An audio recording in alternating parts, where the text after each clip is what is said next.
पुण्यम तदा भागवतम लभेत।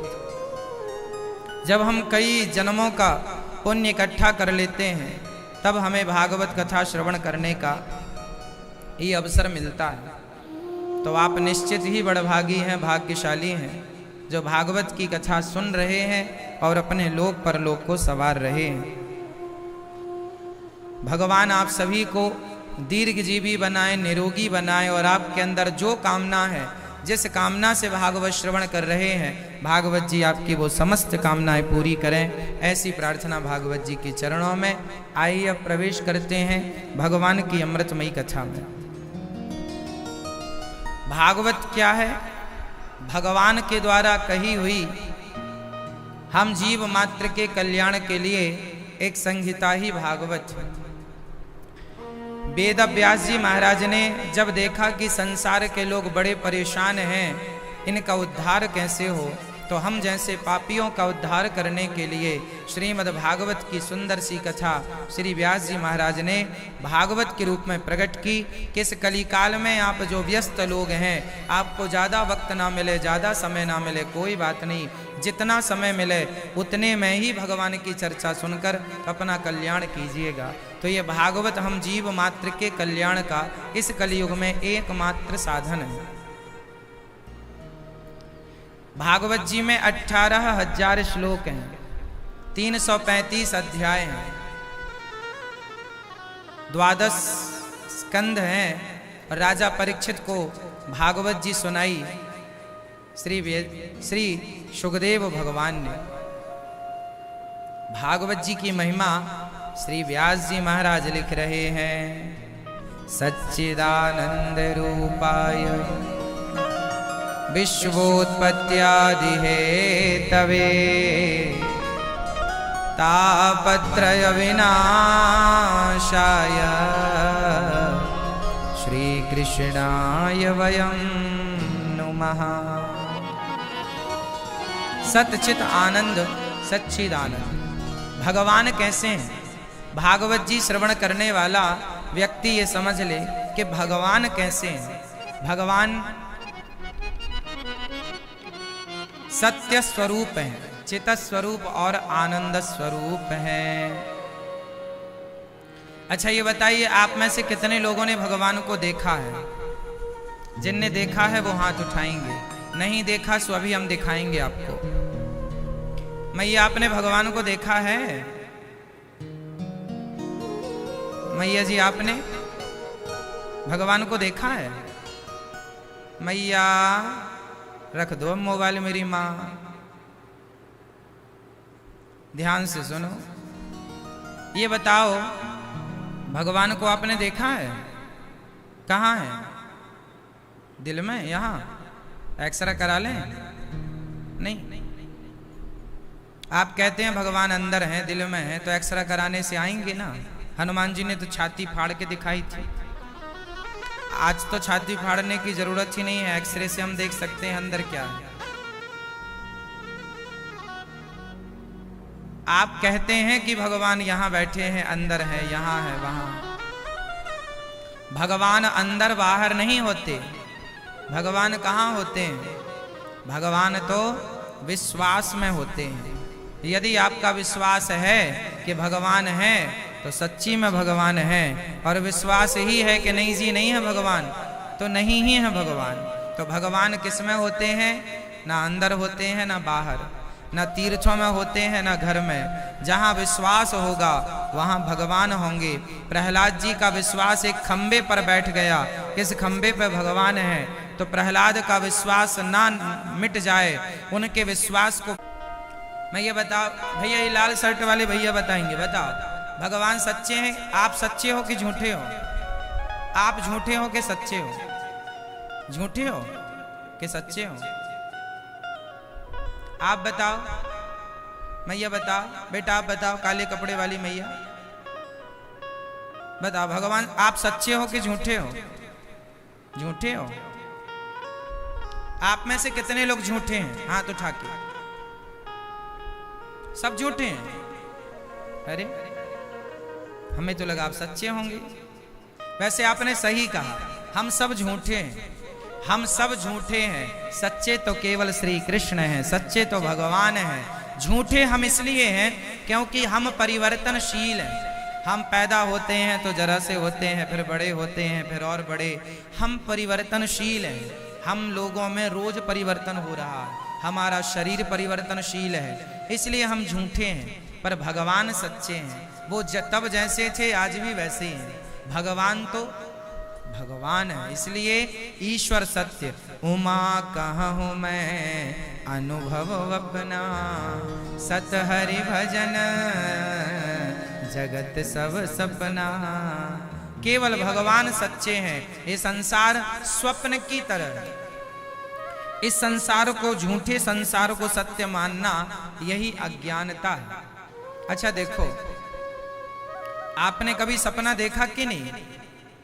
मैया, ओ पंचायती मैया, बहुत पंचायत चल रही है, एक ही बार में खत्म कर लो। अच्छा हम थोड़ी देर चुप हो जाते हैं, कर लो। नहीं, पंचायत बिल्कुल ना कीजिएगा। सुनिए मन लगाकर। आपने कभी सपना देखा है कि नहीं? आवाज आ रही है पीछे? जिसको आवाज आ रही है हाथ उठाओ। प्रॉपर आवाज आ रही है? बराबर सबको आ रही है? समझ में आ रही है बात? भाषा समझ में आ रही है? क्या और क्लियर भाषा करूं? सुनिएगा, हमने कभी सपना तो देखा ही होगा। आपने कभी सपना देखा है? मैया नहीं देखा आपने? लो, कभी सपना देखा ही नहीं आपने? कितना झूठ बोल रही है मैया। अच्छा अभी कह ही दिया ना हम झूठे हैं, इसलिए सब झूठा। सपना तो देखा ही होगा मैया कभी ना कभी। हम सब सपना देखते हैं, कभी ना कभी आपने कोई ना कोई सपना तो जरूर देखा होगा। रात्रि को जब आप सोते हैं तो आप एक सपना देखते हैं। अच्छा वो सपना जो आपने रात को देखा है, वो सपना टूटता कब है? जब आपकी आंखें खुलती हैं। जब आपकी आंखें खुलती हैं तो रात को देखा हुआ सपना टूट जाता है। जो आपने रात को देखा था सब सपना था। और जिस दिन आपकी आंखें सदा के लिए बंद हो जाएंगी, उस दिन ये दिन वाला सपना भी टूट जाएगा। ना वो अपना हुआ जो रात को देखा था, ना ये अपना हुआ जो दिन को देखा है। ये बेटा है मेरा, ये पत्नी है मेरी, ये परिवार है मेरा, ये जो हम कह रहे हैं ये सब मेरे हैं। यह भी एक सपना ही है। जो आप कह रहे हैं ये सब मेरा है, मैं ये हूं, ये भी एक सपना है। फर्क कितना है कि आंख खुलते ही रात का सपना टूटता है और आंखें बंद होते ही ये दिन वाला सपना टूट जाएगा। ना वो अपना हुआ ना ये अपना हुआ। अपना कौन? मेरे तो गिरधर गोपाल।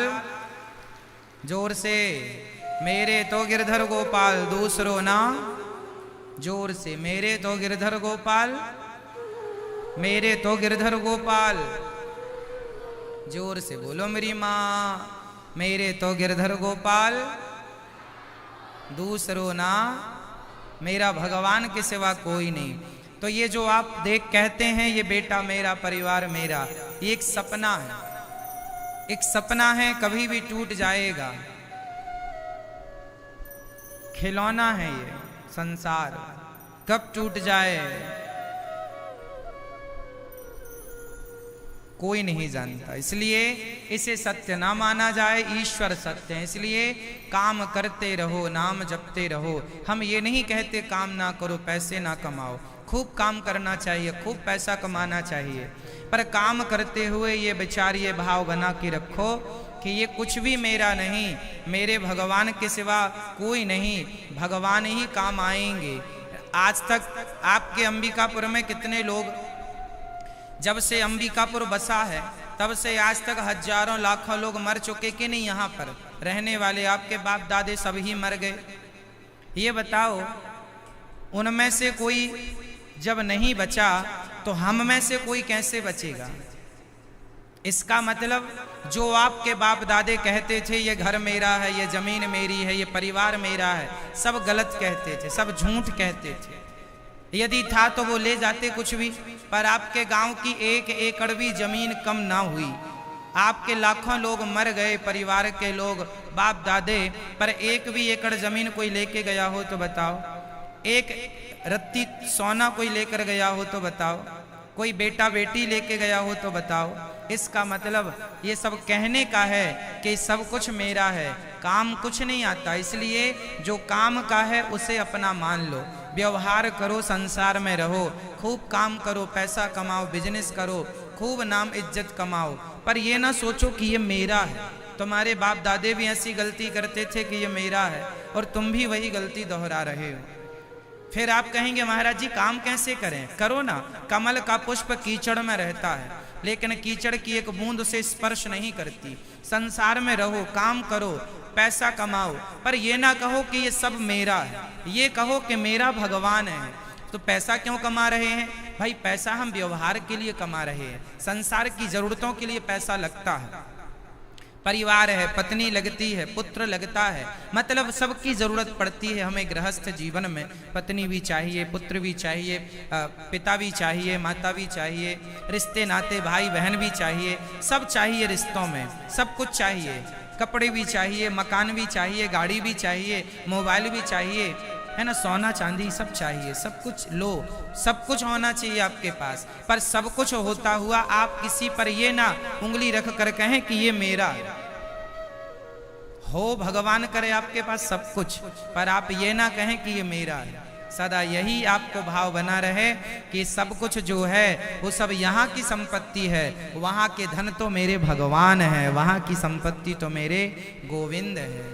ये संसार यहाँ काम आता है, भगवान वहाँ काम आते हैं। इसलिए यहाँ की तो हो गई, जितनी जोड़ना था जोड़ लिया, अब कुछ वहाँ, यहाँ के लिए कोठी बंगले बन गए, अब कुछ वहाँ की तैयारी कर ली जाए।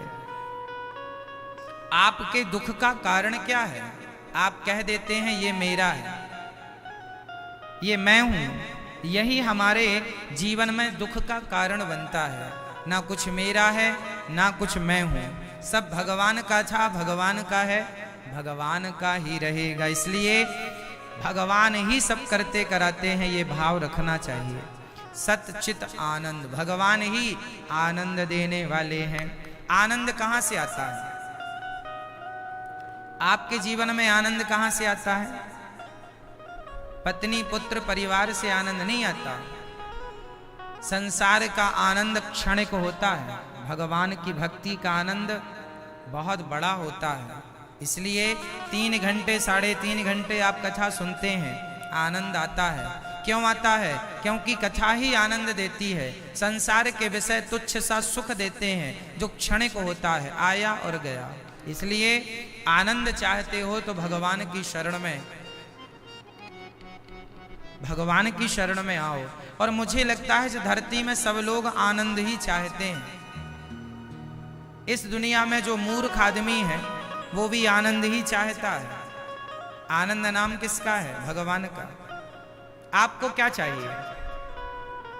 अच्छा, पत्नी को क्या चाहिए? आनंद। पति को क्या चाहिए? आनंद। बच्चों को क्या चाहिए? आनंद। बच्चों को खिलौनों में आनंद आता है, किसी को पैसों में आनंद आता है, किसी को प्रॉपर्टी में आनंद आता है, किसी को स्त्री में आनंद आता है, किसी को पुरुष में आनंद आता है, किसी को खाने में आनंद आता है। सबके आनंद की परिभाषाएं अलग अलग हो सकती हैं, पर चाहता हर व्यक्ति आनंद ही है। कोई डायरेक्ट चाहे या कोई इनडायरेक्ट चाहे, हर ये उठाओ जरा, सोते हुए को उठा दो बगल में आपके।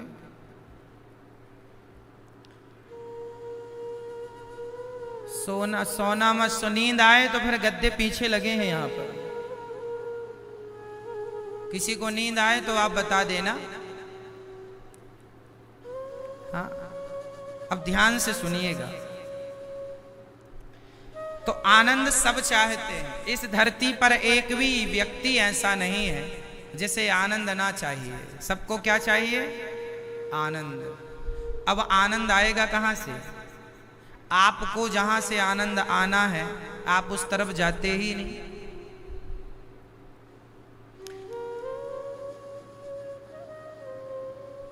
यदि आनंद चाहते हैं तो भगवान की शरण में जाइए। इसलिए कहता हूं कि आनंद संसार में मिलेगा ही नहीं, बिना भगवान के आनंद कोई दे ही नहीं सकता, क्योंकि आनंद के सागर भगवान हैं। जो आनंद सिंधु सुख राशि, सी करते त्रैलोक्य सुपासी। तो राम ही आनंद है। इसलिए आनंद चाहते हो तो भगवान की शरण में रहो। मीराबाई भगवान की शरण में थी तो आनंद ही आनंद। कितनी सदियां बीत गईं, कितना समय बीत गया, लेकिन आज तक लोग मीरा को याद करते हैं, है ना? क्योंकि वो उस आनंद को प्राप्त कर लिया जिस आनंद को प्राप्त करने हम सभी इस धरती पर आए हैं।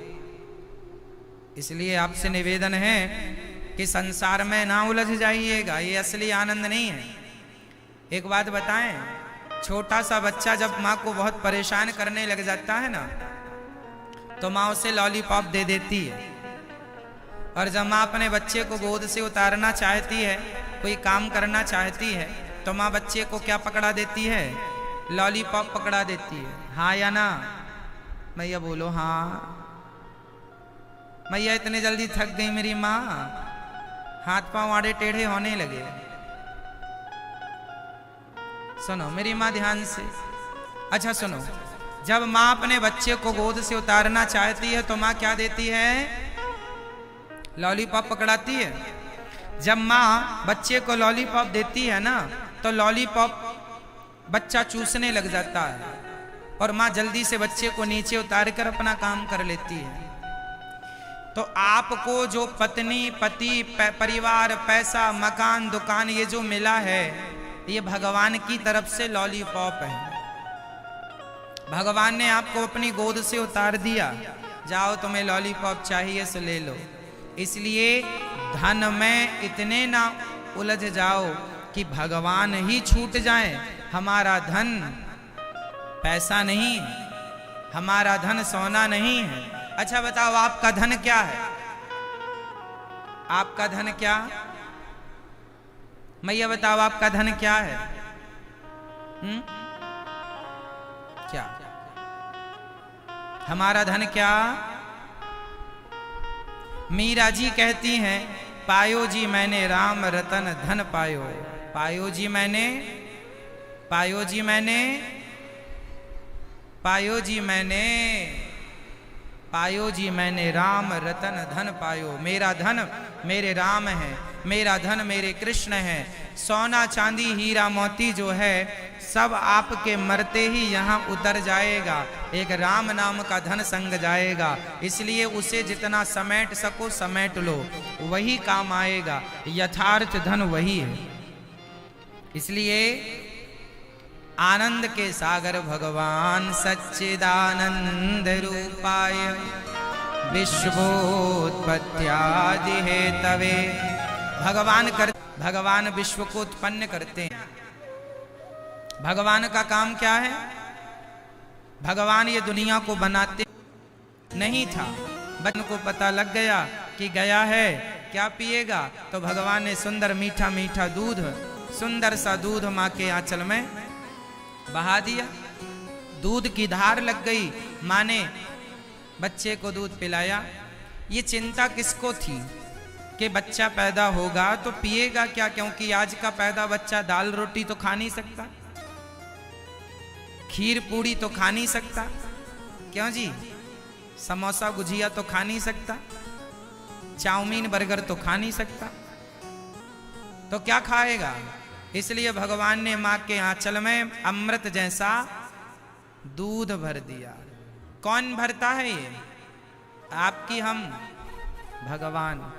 तो तुम्हारे जन्म के संग ही तुम्हारा पालन करने को भगवान तैयार हो गए कि नहीं? बोलो हाँ या ना?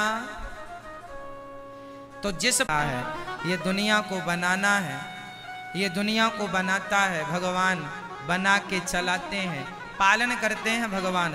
आपका हमारा पालन करते हैं। भगवान कैसे पालते हैं? माँ के आंचल में मीठा सा दूध भरकर भगवान हम सबको पालते हैं। और रोग से ग्रस्त से जब कहते हैं हे भगवान अब तो रोग से छुटकारा मिलता, तो भगवान फिर मृत्यु बन करके आपको उस रोग से मुक्त कर देते हैं। वही जन्म देते हैं, वही पालते हैं, वही संहार करते हैं। वह ब्रह्मा बन के उत्पन्न कर, ये मेरी भाभी है। और किसी भी नारी का भरी सभा में अपमान करना, अपमान सभा में हो या कमरे में हो, अपमान तो अपमान है। पता था कि किसी नारी का अपमान करना गलत है, वो जानता था ये गलत है, फिर भी किया। अब तुम जानकर गलत कर रहे हो तो वो गलती तुम्हारी हुई, भगवान की नहीं हुई। भगवान ने नहीं कराया, भगवान ने तो रोका था। महाभारत युद्ध के पहले शांति दूत बनकर आए थे, भैया मत करो झगड़ा, रोका था, नहीं माने।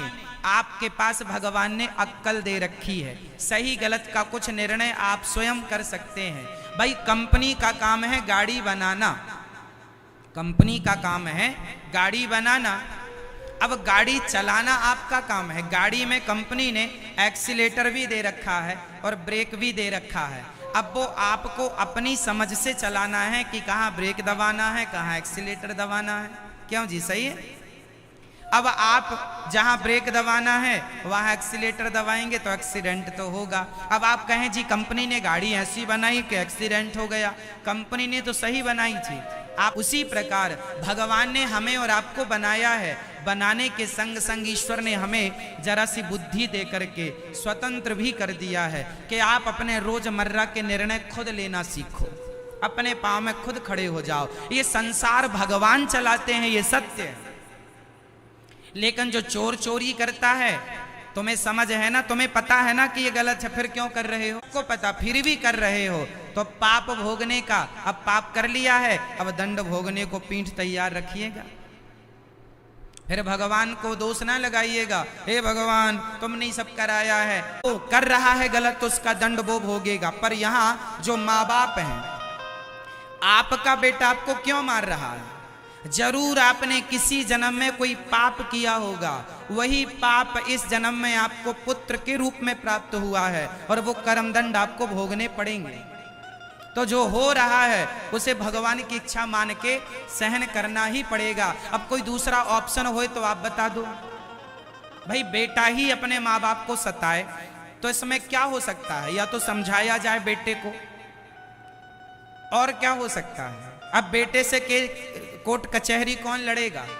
और लड़ेगा भी तो नुकसान किसका? इसलिए जो हो रहा है उसे भगवान की इच्छा मानकर आप प्रसन्न रहा करो कि मैंने जरूर कोई पाप किया होगा, उसका दंड मुझे पुत्र के रूप में मिल रहा है। इसलिए आपके जीवन में आने वाला हर संकट आप कोशिश करो कि आप विवेक से काम करें, विवेक से सोचें समझें, अच्छे से सोचें समझें। फिर भी कोई कष्ट आए तो ये समझना चाहिए ये भगवान की इच्छा है। भाई भगवान शंकर जी की पत्नी माता सती के जीवन में भी संकट आया। दक्ष के यज्ञ में जल करके भस्म हो गई थी। शंकर जी ने बहुत समझाया था माता सती को, जब वो राम जी की परीक्षा लेने गई थी, पर नहीं मानी। वो विनाश काले विपरीत बुद्धि, जब विनाश का समय आता है ना मैया, तब कोई कितना ब्रह्मा जी समझाएं तो भी समझ में नहीं आता। अब होना ही है तो जो होनी तो होके रहे, अनहोनी ना होए, और जाको राखें राम जी मार सके ना कोई। जो होना है जी वो होगा, जो नहीं होना वो कदापि नहीं होगा। इसलिए जो हो रहा है उसे भगवान की मर्जी मान लिया करो। आज आप लोग यहाँ बैठे हैं, हम यहाँ बैठे हैं, आप कथा सुन रहे हैं, ये दास कथा सुना रहा है, ये किसकी मर्जी है? आप कहेंगे हम आए कथा सुनने, ना, आपको भगवान ने बुला दिया है, बुलाया जाओ कथा सुन के आओ आज। तो आप लोग आए हैं, ये भगवान की मर्जी। ये तो भगवान की, बिहारी जी की महफिल को बिहारी जी सजाते हैं और कथा सुनने वही आते हैं जिन्हें बिहारी जी बुलाते हैं।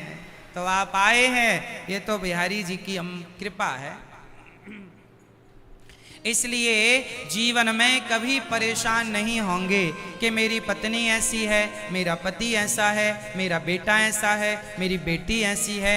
जैसा है जो है अब भगवान की इच्छा से है जो है। तेरे फूलों से भी प्यार और तेरे कांटों से भी प्यार, जो दें भगवान उसे स्वीकार कीजिए। जो दें भगवान उसे। क्यों मैया? आपका पति आपको गाली दे रहा है, क्या करेंगी आप? लड़ेंगी पति से? आपकी पत्नी आपको गालियां दे रही है, क्या करोगे? अब जैसी है तुम्हारी है, गालियां दे, हंस के रहो या रो के रहो, रहना तो इसी के संग पड़ेगा। अब दूसरा कोई ऑप्शन तो है नहीं कि चलो इसको डिलीट करके दूसरा ले आए। क्यों जी? अब जैसी है उसे भगवान का प्रसाद मान के रखो। अब जैसा है उसे प्रसाद मानो। तेरे फूलों से भी प्यार, तेरे कांटों से भी प्यार, तू जो भी देना चाहे दे दे मेरे सरकार, तू जो भी देना चाहे दे दे मेरे सरकार। तेरे फूलों से भी प्यार, तेरे कांटों से भी प्यार, तेरे फूलों से भी प्यार, तेरे कांटों से भी प्यार, तू जो भी देना चाहे दे दे मेरे सरकार, तू जो भी देना चाहे दे दे मेरे सरकार। तेरे फूलों से भी प्यार, तेरे कांटों से भी प्यार, तेरे फूलों से भी प्यार, तेरे कांटों से भी प्यार, तू जो भी देना चाहे दे दे मेरे सरकार। तू जो भी देना चाहे दे दे मेरे सरकार। तेरे फूलों से भी प्यार, तेरे कांटों से भी प्यार, तेरे फूलों से भी प्यार, तेरे कांटों से भी प्यार।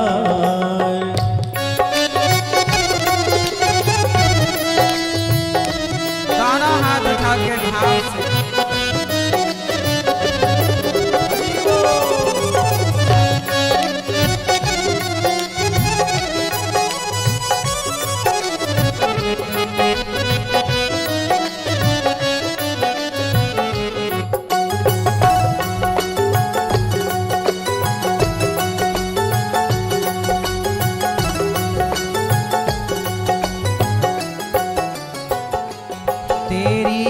मर्जी में विधाता कोई छुपा बड़ा राज, तेरी मर्जी में विधाता कोई छुपा बड़ा राज। दुनिया चाहे हमसे रूठे तू ना होना नाराज, दुनिया चाहे हमसे रूठे तू ना होना नाराज। एक बात कहूँ मैया, जो हो रहा है वो भगवान की मर्जी है, और भगवान जो करते हैं ना अच्छे के लिए करते हैं। हमें लगता है ये गलत हो गया, पर वो हो गया कहीं ना कहीं आज नहीं कल समझ में आएगा कि जो विधाता ने किया था ठीक ही किया था। एक कहानी आप लोग इसमें जानते हैं। एक राजा का अंगूठा कट गया तो मंत्री से पूछा राजा ने, अरे देखो भैया मेरा अंगूठा कट गया। तो मंत्री ने कह दिया, महाराज जो हुआ अच्छा ही हुआ। राजा को बड़ा बुरा लगा, अरे मेरा अंगूठा कट गया और इसने कह दिया जो हुआ अच्छा हुआ। राजा ने उसे पकड़कर जेल में डाल दिया। एक दिन राजा शिकार खेलने गया जंगल, तो वहां जंगली भीलों ने राजा को पकड़ लिया और कहा चलो इसकी बलि चढ़ाएंगे। बलि चढ़ाने ले गए, तभी किसी ने कहा, अरे भैया इसका तो अंगूठा नहीं है, ये खंडित है, इसकी बलि चढ़ चुकी है, इसकी बलि मत चढ़ाओ। छोड़ दिया। राजा समझ गया कि यदि अंगूठा ना कटा होता तो आज सिर कट जाता। वो कहा था मंत्री ने कि जो होता है अच्छे के लिए होता है। राजा दौड़े दौड़े घर आए, मंत्री को जेल से निकाला। कहा मंत्री जी ये तो बताओ कि चलो मेरा अंगूठा कट गया तो मैं आज बच गया, पर आपका तो इतने दिन जेल में बुरा हाल रहा, आपके साथ तो बड़ा बुरा हुआ। मंत्री जी ने कहा हमारा तो बहुत अच्छा हो गया, यदि आपने मुझे जेल में बंद नहीं किया होता तो मैं भी आपके साथ जंगल में शिकार खेलने जाता। आप तो बच गए थे कि आपका अंगूठा कट गया है, मेरा तो कुछ भी नहीं कटा, तो मेरा तो गला ही कटता, गर्दन मेरी कटती। इसलिए आपका अंगूठा कटा वो आपके संग अच्छा हुआ, और आपने मुझे जेल में बंद कर दिया वो मेरे संग अच्छा हुआ। भगवान जो करते हैं अच्छे के लिए करते हैं।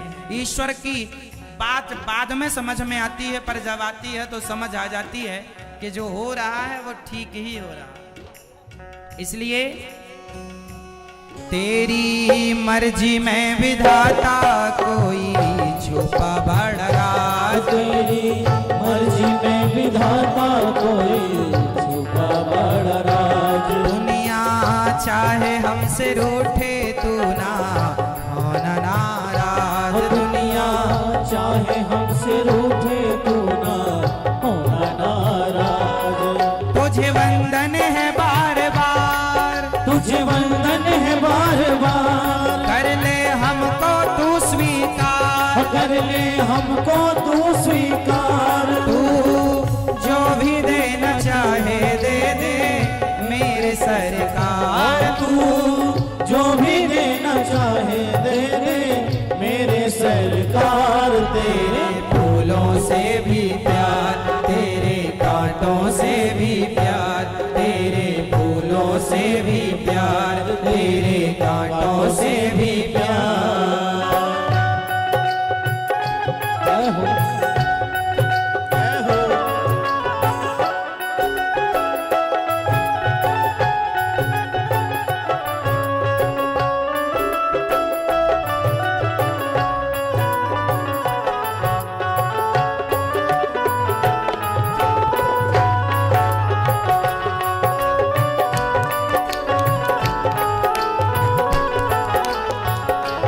हमको दोनों है पसंद तेरी धूप और छाँव, हमको दोनों है पसंद तेरी धूप और छाँव। दाता किसी भी दिशा में ले चल जिंदगी की नाव, दाता किसी भी दिशा में ले चल जिंदगी की नाव। चाहे हमें लगा दे पार, चाहे हमें लगा दे पार, या डूबा दे तू मझधार, या डूबा दे तू मझधार। तू जो भी देना चाहे दे दे मेरे सरकार, तू जो भी देना चाहे दे दे मेरे सरकार। तेरे फूलों से भी प्यार, तेरे कांटों से भी प्यार, तेरे फूलों से भी प्यार, तेरे कांटों से भी प्यार।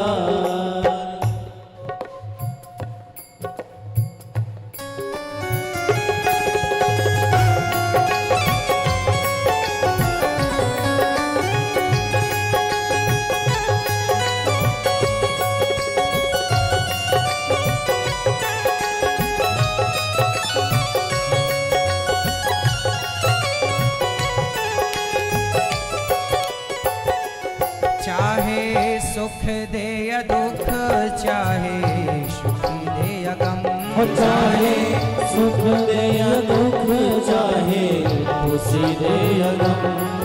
अब तो भगवान जो दें उसे स्वीकार कीजिए।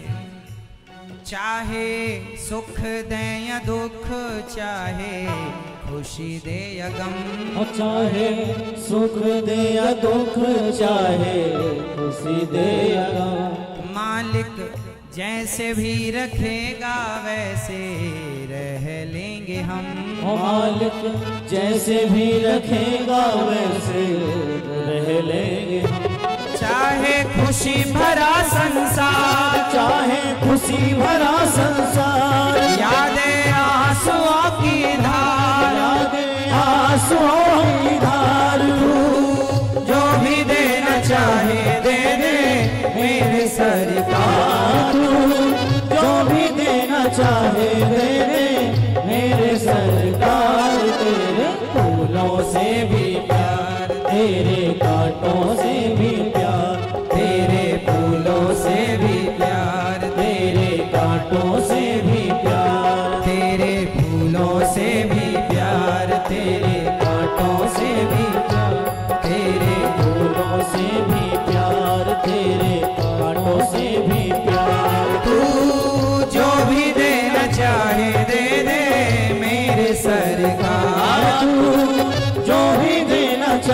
दे दे मेरे सरकार, तेरे फूलों से भी प्यार, तेरे कांटों से भी प्यार, वो तेरे फूलों से भी प्यार, तेरे कांटों से भी प्यार, तेरे फूलों से भी प्यार, तेरे कांटों से भी प्यार, वो तेरे फूलों से भी प्यार, तेरे कांटों से भी प्यार।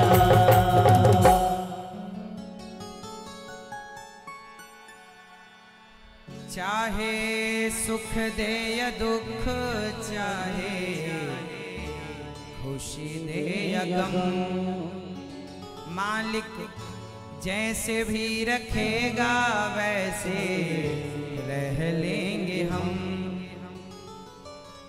चाहे खुशी भरा संसार, यादें आंसुओं की धार, तू जो भी देना चाहे दे दे मेरे सरकार, तू जो भी देना चाहे दे दे मेरे सरकार, तेरे फूलों से भी प्यार, तेरे कांटों से भी प्यार। इसलिए हर हाल में क्या रहेंगे?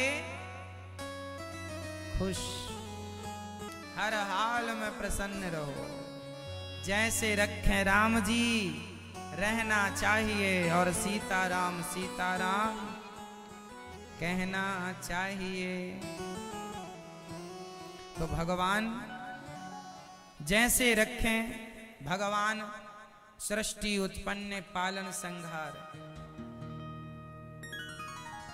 तीनों काम करते हैं। विश्व की उत्पत्ति, पालन संहार, सारे दुखों का नाश करने वाले भगवान ही हैं। तापत्रय विनाशाय श्री कृष्णाय वयम नुमः। सारे दुखों को दूर कौन करता है? भगवान। आप और हम कभी किसी का दुख नहीं दूर करते।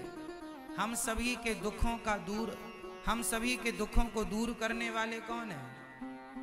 भगवान।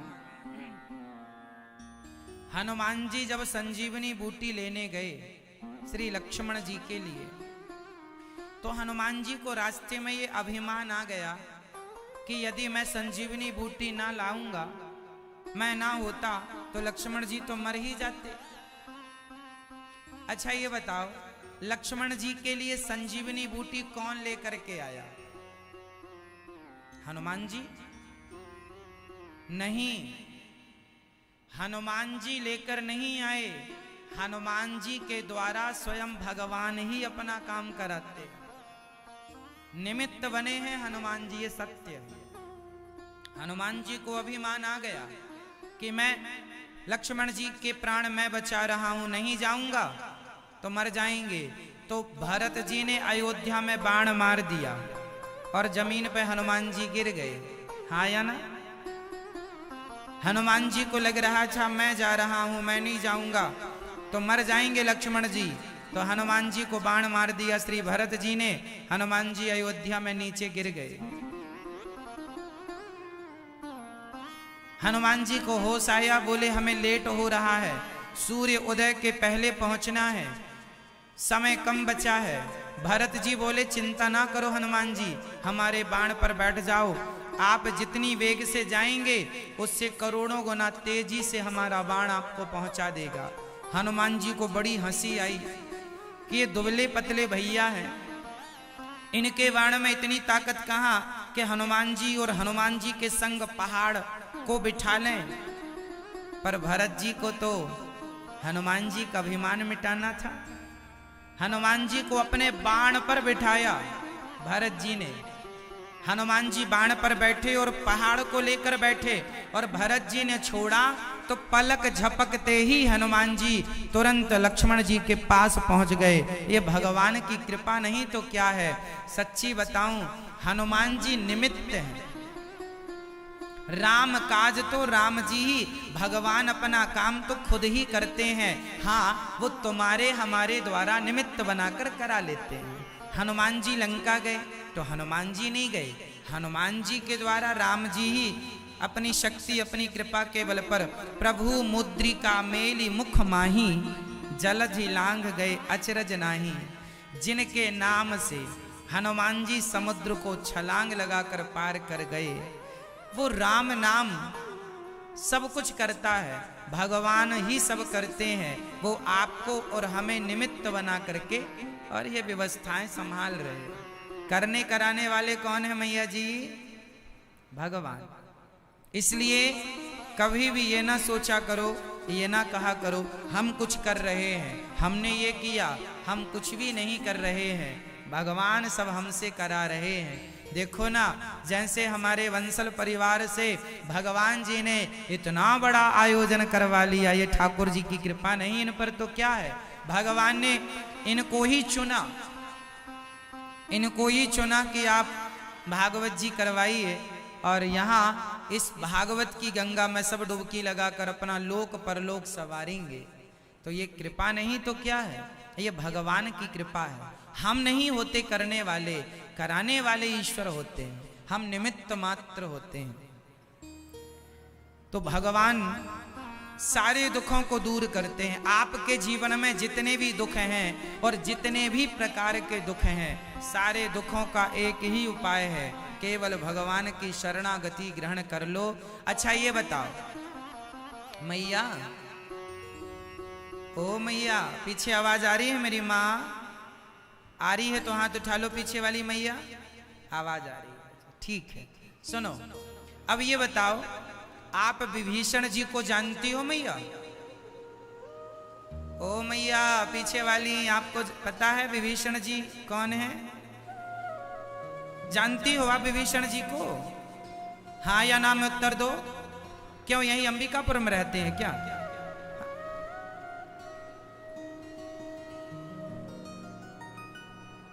विभीषण जी रहते थे लंका में। विभीषण किसके भाई थे? किसके? रावण के। और रावण अपने भाई के साथ क्या करता था? खूब लातें मारता था। एक लात आज मार दी, एक कल मारेगा। विभीषण जी भी लातें खा खा के लंका में रहते थे, हाँ या ना? रावण बहुत मारता था विभीषण को। विभीषण बड़े दुखी थे। सुनहु पवन सुत रहनी हमारी, जिमि दस नहीं महु जीव विचारी।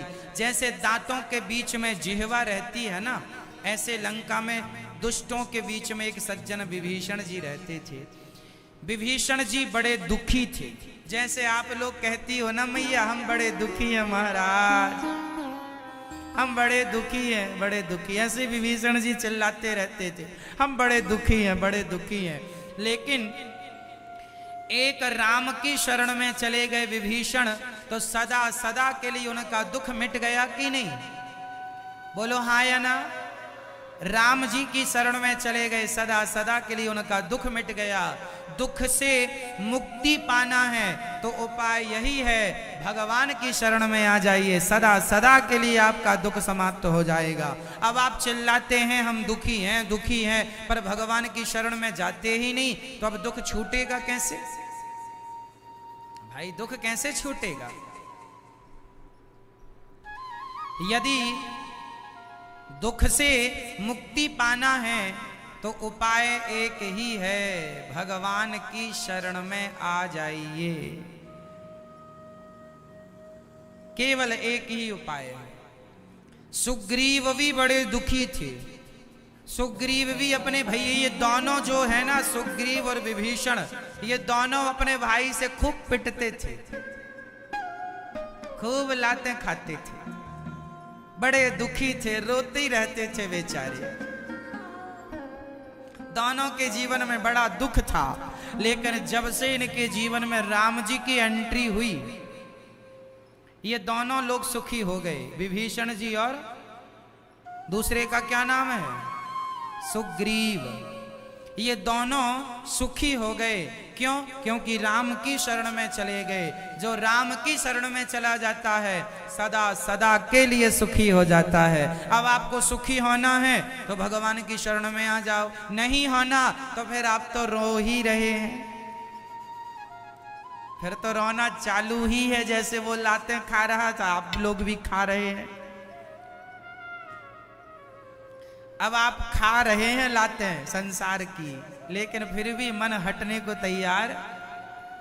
विभीषण में तो ये अच्छाई थी, बेचारा लात खा के ही सुधर गया। आज का आदमी तो लातें खाकर भी नहीं सुधर रहा है। विडंबना तो ये है ना, पत्नी खूब पिटाई करती है फिर भी पड़ा है चरणों में। ये नहीं कि भगवान की शरण में आए। बेटा पोता खूब पिटाई लगा रहे हैं, लेकिन फिर भी सुधरने को तैयार नहीं। फिर भी संसार में उलझा पड़ा है। माया ममता तू न गई मेरे मन से, पाके केस जन्म के साथी लाज गई नैनन से। ममता तू न गई मेरे मन से, मम माया दुरत्तया। बड़ी प्रबल है माया। लोग खूब लातें बातें खा खा कर भी नहीं ही सुधर रहे। भगवान की शरण में आते ही नहीं। इसलिए आप आ जाएंगे भगवत शरण में। मान लो कि मेरा तो भगवान ही है, मेरे तो गिरधर गोपाल दूसरो ना कोई। जो भगवान के अतिरिक्त किसी को जानता नहीं है, भगवान उनको ही सुग्रीव और विभीषण की तरह राजा बनाकर सदा के लिए सिंहासन दे देते हैं।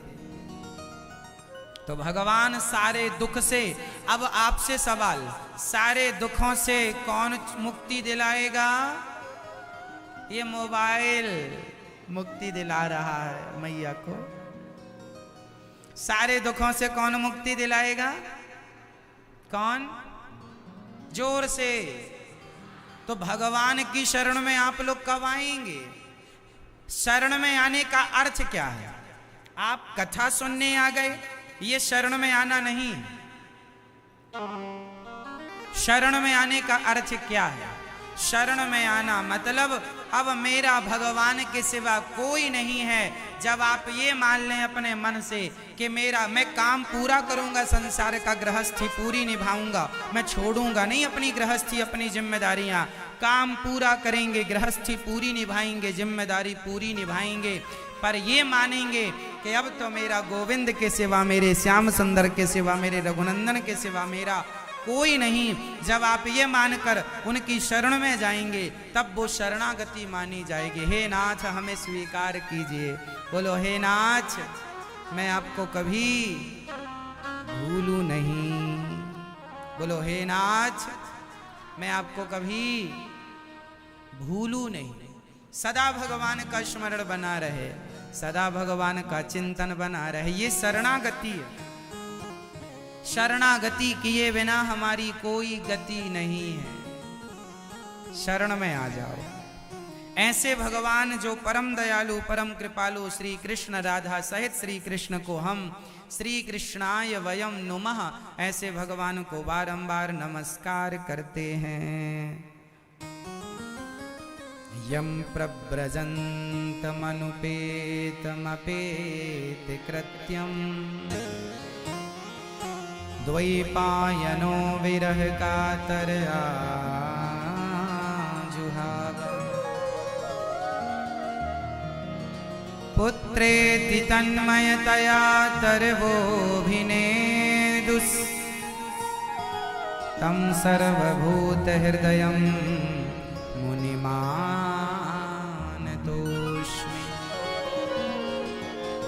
श्री सुखदेव भगवान का जन्म हुआ और आप जन्म लेते ही भगवान की ओर चल पड़े, भगवत चिंतन करने लगे, भगवान की शरण में चले गए।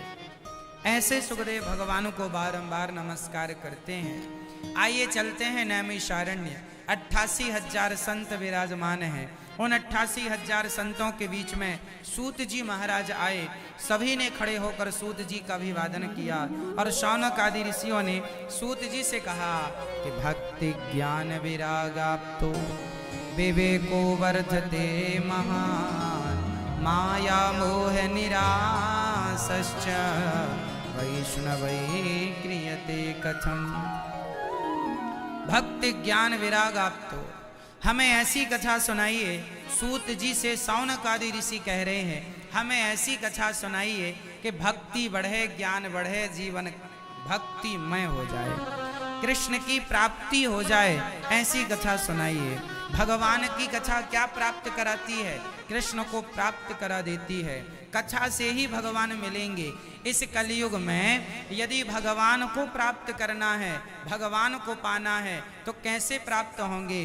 केवल कथा, केवल कथा, केवल सत्संग। जो जितना सत्संग करेगा, जो जितनी कथाएं सुनेगा, वो उतने भगवान के करीब चलता चला जाएगा, भगवान के करीब पहुंचता चला जाएगा। तो आप जितना भगवान के करीब पहुंचना चाहें, उतनी ज़्यादा कथा सुने। जितनी अधिक कथा सुनेंगे, आप उतने करीब भगवान के पहुंच जाएंगे। तो ये भगवान की कृपा। सत्संग के बिना भगवान प्राप्त नहीं होंगे। इसलिए कथा रोज सुना करो, ज्यादा नहीं, थोड़ी ही सही, पर कथा रोज सुना करो। ये अंबिकापुर छत्तीसगढ़ की पावन धरा पर आप जो कथा सुन रहे हैं, तो आप लोग रोज कथा सुने। 7 दिन तो डूब जाएं भगवान की गंगा में। और जो कथा रह जाए जिनको, तो ये कथा मोबाइल पर भी चल रही, टीवी के साथ साथ आप अपने रिश्तेदारों को सबको बोलिए फोन लगाकर कि आप ना आ पाएं तो आप टीवी पर साधना चैनल पर या मोबाइल पर यूट्यूब पर अनिरुद्धाचार्य डालें। आपके मोबाइल पर भी ये कथा सुनने को मिलेगी। सब तक शेयर कीजिएगा ताकि सारे लोग कथा से जुड़कर भगवान से जुड़ जाएं, सबका कल्याण हो। यही सनातन धर्म का प्रचार है।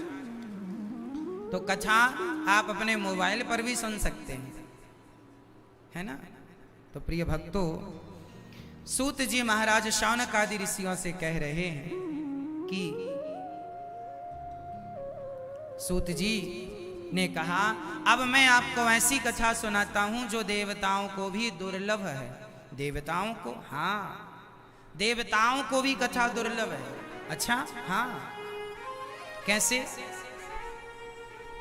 एक बार स्वर्ग के राजा इंद्र मृत्यु लोक में कथा सुनने के लिए शुकताल पहुंचे, जहां राजा परीक्षित को सुखदेव भगवान कथा सुना रहे थे। कथा सुनने पहुंचे। इंद्र ने कहा कि ये स्वर्ग का अमृत आप परीक्षित को पिला दो और ये कथा रूपी अमृत आप हमें पिला दो। सुखदेव भगवान बोले कि ये कथा है, कोई व्यापार नहीं है। क्वा स्वधा क्व कथा लोके क्व कांचा क्व मणिर महान। कहाँ स्वर्ग का तुच्छ सा अमृत और कहाँ भागवत। भागवत की बराबरी स्वर्ग का सुख नहीं कर सकता। स्वर्ग का अमृत स्वर्ग दे सकता है, पर भगवान की कथा भगवत धाम को प्रदान करती है। इसलिए भगवान की कथा जो दे सकती है वो कोई नहीं दे सकता। आपको पता है कथा सुनने से क्या होता है? कितने लोग ऐसे हैं हमारे देश में, जो लाखों लोग ऐसे हैं जो कथा सुन करके उनका जीवन बदल गया। लाखों लोग ऐसे हैं जो कथा सुन के शराब छोड़ चुके हैं, मांस छोड़ चुके हैं, गलत रास्ते से बाहर आ चुके हैं। डिप्रेशन था, आत्महत्या करने की सोच रहे थे, पर कथा सुनने के बाद एक खुशहाल जीवन जी रहे हैं। ये कथा की महिमा है। लाखों लोग आपको मिल जाएंगे ऐसे। आप में से कितने लोग ऐसे हैं जिनका जीवन कथा से बदला है? हाथ उठाइए। जिनके जीवन बदला हो वो, जिनका सही में बदला हो वो बताएंगे। तो आपका जीवन बदला कथा से? जिनका अभी तक नहीं बदला उनको बोलिए वो कथा सुने। कथा सबके जीवन को परिवर्तित करती है। जब हम प्रश्नोत्तरी करते हैं तो हमसे लोग बताते हैं कि जो बीमारियां डॉक्टर ठीक ना कर पाए वो भगवान की कृपा से, भगवान की कथा से ठीक हो गई। वही है, भगवान जो करना चाहें सब कर सकते हैं। भगवान के हाथ में ही सब कुछ है। और ये कथा एक औषधि है। मीराबाई कहती हैं कि दर्द की मारी वन वन डोलूं, वैद्य मिले नहीं कोई। मैं तो दर्द की मारी हूँ, वन वन डोल रही हूँ, कोई वैद्य नहीं मिल रहा। तो किसी ने कहा, बता मीरा कौन सी बीमारी है, कौन से वैद्य को बुलाऊं कि तेरा इलाज कर दे? तब मीराबाई बोली, मेरा जो इलाज कर सकता है वो एक ही व्यक्ति है जो इलाज करे। बोले कौन? बोले जब वैद्य सांवरिया होए। खुद भगवान जब बीमारी का इलाज करने आए तो इलाज हो। मेरी तो बीमारी भी कृष्ण है और मेरा तो उस बीमारी का इलाज भी श्री कृष्ण है। यही है कथा की। बीमारी जिसे लग जाती है फिर उसे कोई बीमारी नहीं लगती। सही है ना मैया? कथा की बीमारी जिसे लग गई, जो भगवान की भक्ति का बीमार हो गया, भगवान के प्रेम का बीमार हो गया, फिर उसे दूसरी बीमारी पकड़ेगी नहीं। बीमारी कहेगी तो ऑलरेडी बीमार है। तो भगवान के बीमार बन जाओ या बीमारियों के बीमार बन जाओ, तो भगवान के बीमार बन जाओ। हमें तो कृष्ण दर्शन किए बिना, कृष्ण की कथा सुने बिना चैन ना आए, यही बीमारी है। भगवान की कथा के बिना ना रोटी अच्छी लगे, ना पानी अच्छा लगे। कथा है तो जीवन है।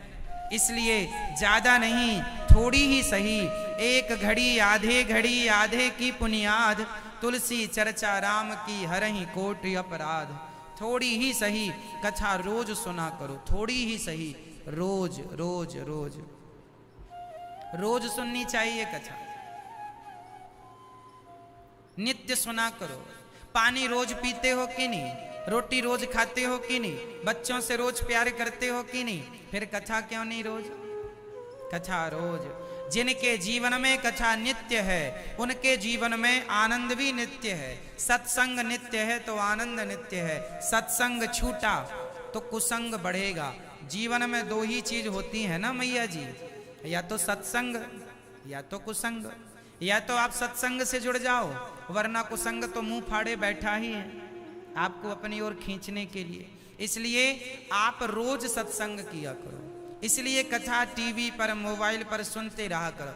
आप में से कितने लोग कथा टीवी या मोबाइल पर सुनते हैं? दास अनिरुद्ध जो कथा सुनाता है, अच्छा आप सब सुनते हैं? वाह, तो आपके लिए दास तालियां बजाएगा कि आप सब लोग सुनते हैं कथा, और कथा प्रेमी हैं आप लोग। वैसे तो आप सभी कथा सुन के अपने जीवन को बदल रहे हैं। आप अब जाइएगा अंबिकापुर में, सबसे कहिएगा कि जो लोग कथा सुनने नहीं आए उनको भी पकड़ पकड़ के लाइएगा। चलो भाई, घर में बैठे खटिया तोड़ने से कुछ नहीं होना। चलो, 7 दिन का अवसर है, जिसमें एक दिन तो आज चला ही गया, अब 6 दिन बचे हैं। सबको लाओ इस गंगा से जोड़ने के लिए। सबसे कहो कथाएं सुने, सबका कल्याण हो, सबको भगवान की भक्ति मिले, सबका कल्याण होगा। सबके कल्याण में ही हम सबका कल्याण है। तो आओ भगवान की भक्ति का प्रचार करते हैं, मेरे गोविंद का प्रचार। तो सत्संग जीवन में ज्यादा नहीं, थोड़ी सत्संग, सत्संग और कुसंग। अच्छा बताइए, सत्संग यदि आपने नहीं किया तो समाज में हमें क्या मिलता है? कुसंग। आप अपनी पड़ोसन के संग बैठती हो तो पड़ोसन के संग बातें कैसी होती हैं? कौन सी अच्छी बातें होती हैं? सिवाय व्यर्थ की बकवास के सिवा आप लोग कुछ नहीं करते, और 2-2 घंटे आपके नष्ट हो जाते हैं। इसलिए वो व्यर्थ की बकवास करने से क्या होगा?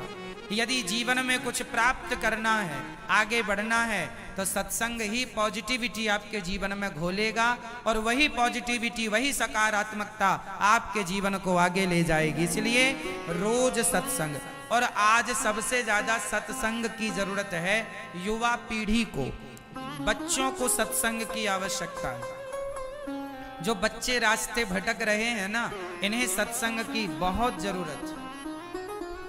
आप भी आना कथा में, और अपने बच्चों को भी लाना कथा में, ताकि बच्चों को भी सत्संग से संस्कार प्राप्त हो। बिना संस्कार के जीवन वैसे ही है जैसे बिना नमक की दाल। दाल कितनी भी अच्छी आप बनाओ, नमक ही ना हो तो व्यर्थ है वो दाल, बेकार है वो दाल। बिना संस्कार के जीवन भी उसी तरह बेकार है जैसे बिना नमक की दाल बेकार हो जाती है ना। तो संस्कार जीवन में कहां से आएगा?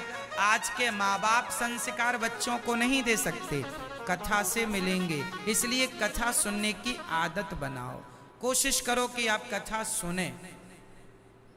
बिना कथा के संस्कार कहां से आएंगे? कोशिश कीजिए कि आप कथा प्रेमी बने, संस्कार कथा से ही आने वाले।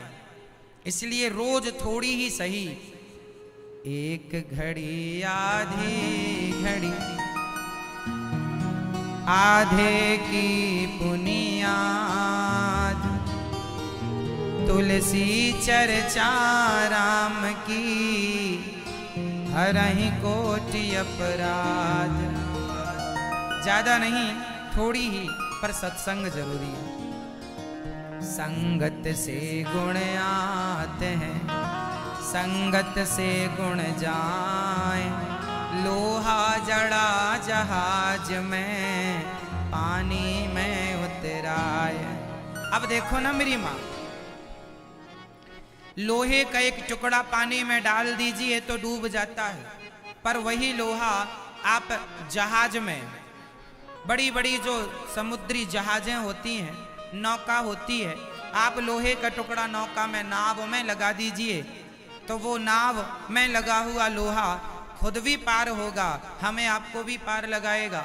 लोहे का टुकड़ा तो पानी में डूब जाता है, पर लोहा नाव से जुड़ जाए तो डूबता नहीं है। उसी प्रकार हम भी संसार में डूब ही जाएंगे, पर सत्संग की नाव से जुड़ गए तो खुद भी पार होंगे, औरों को भी पार लगा देंगे। इसलिए सत्संग से जुड़ो और रोज थोड़ा थोड़ा सत्संग करने का अभ्यास बनाओ, नियम बनाओ कि हम रोज कथा सुनेंगे, ज्यादा नहीं, थोड़ी ही सही।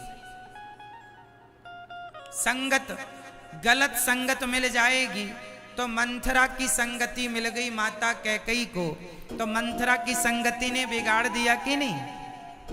कैकई जैसी माँ जो भरत जी की माँ है, भरत जैसी माँओं की बुद्धि भी मंथरा जैसी स्त्रियां बिगाड़ देती हैं। कुसंग मिला कैकई को तो माता कैकई की बुद्धि बिगड़ गई। तो कुसंग यदि कैकई को बिगाड़ सकता है तो आपको और हमें कुसंग नहीं तो कौन बिगाड़ता है? आज के बच्चों को कौन बिगाड़ रहा है? कुसंग। आज के लोगों को कौन बिगाड़ रहा है? कुसंग। इसलिए कुसंग से बचाना, कुसंग से बचना, यह भी एक बहुत बड़ी चुनौती है आज के लिए आप सबके सामने। तो कुसंग से बचना, ठीक है मेरी माँ? कौन कौन बचेगा कुसंग से और कौन कौन बचाएगा अपने बच्चों को कुसंग से? अच्छा, आपके यहां पर अंबिकापुर में कुसंग है कि नहीं? कुसंग किसे कहते हैं? शराब, मांस, जुआ, सट्टा, झगड़े, लड़ाइयां, ये सब कुसंग ही तो है। गाली गलौच, तू तड़क करके बातें करना, गालियां देना, गाली गलौच का प्रयोग करना, ये सब कुसंग ही तो है। तो यहां पे है कुसंग के नहीं? मुझे बताओ, हाँ या ना? यहां के लोग गालियां देते हैं कि नहीं? शराब पीते हैं कि नहीं? मांस खाते हैं? मतलब सारा कुसंग है यहां। आप लोग तो नहीं खाते मांस? वांस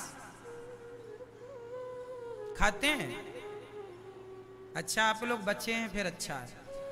तो जैसे आप हो शुद्ध, सात्विक, पवित्र, ऐसे ही औरों को भी बनाइएगा। और मुझे विश्वास है कि यदि 7 दिन आपने कथा सुन ली तो आपके जीवन में इतना बड़ा बदलाव होगा, इतना बड़ा परिवर्तन आप महसूस करेंगे अपने आप कि आपने सारी जिंदगी में वो परिवर्तन ना महसूस किया होगा। कोई भी कॉलेज, कोई भी यूनिवर्सिटी आपको इतना नहीं बदल सकती जितना भगवान की कथा आपको 7 दिन में बदल सकती है। यदि आप 7 दिन समय देते हैं तो मैं विश्वास दिलाता हूं कि आपके जीवन में पूर्ण परिवर्तन होगा। कुछ नहीं करना, आपको केवल आके बैठना है, सुनना है, बस कुछ नहीं करना। 1 रुपए का खर्चा नहीं, केवल सुनना है। श्री सूत जी महाराज ने जब इंद्र ने कथा का निवेदन किया, सुखदेव जी बोले आप अधिकारी होते तो हम जरूर सुनाते, पर आप अधिकारी नहीं हैं, इसलिए अब हम आपको कथा नहीं सुनाएंगे। और सूत जी महाराज ने वो कथा नहीं सुनाई। सुखदेव भगवान ने कहा आप अधिकारी नहीं हैं, इसलिए ये कथा हम आपको नहीं सुनाएंगे।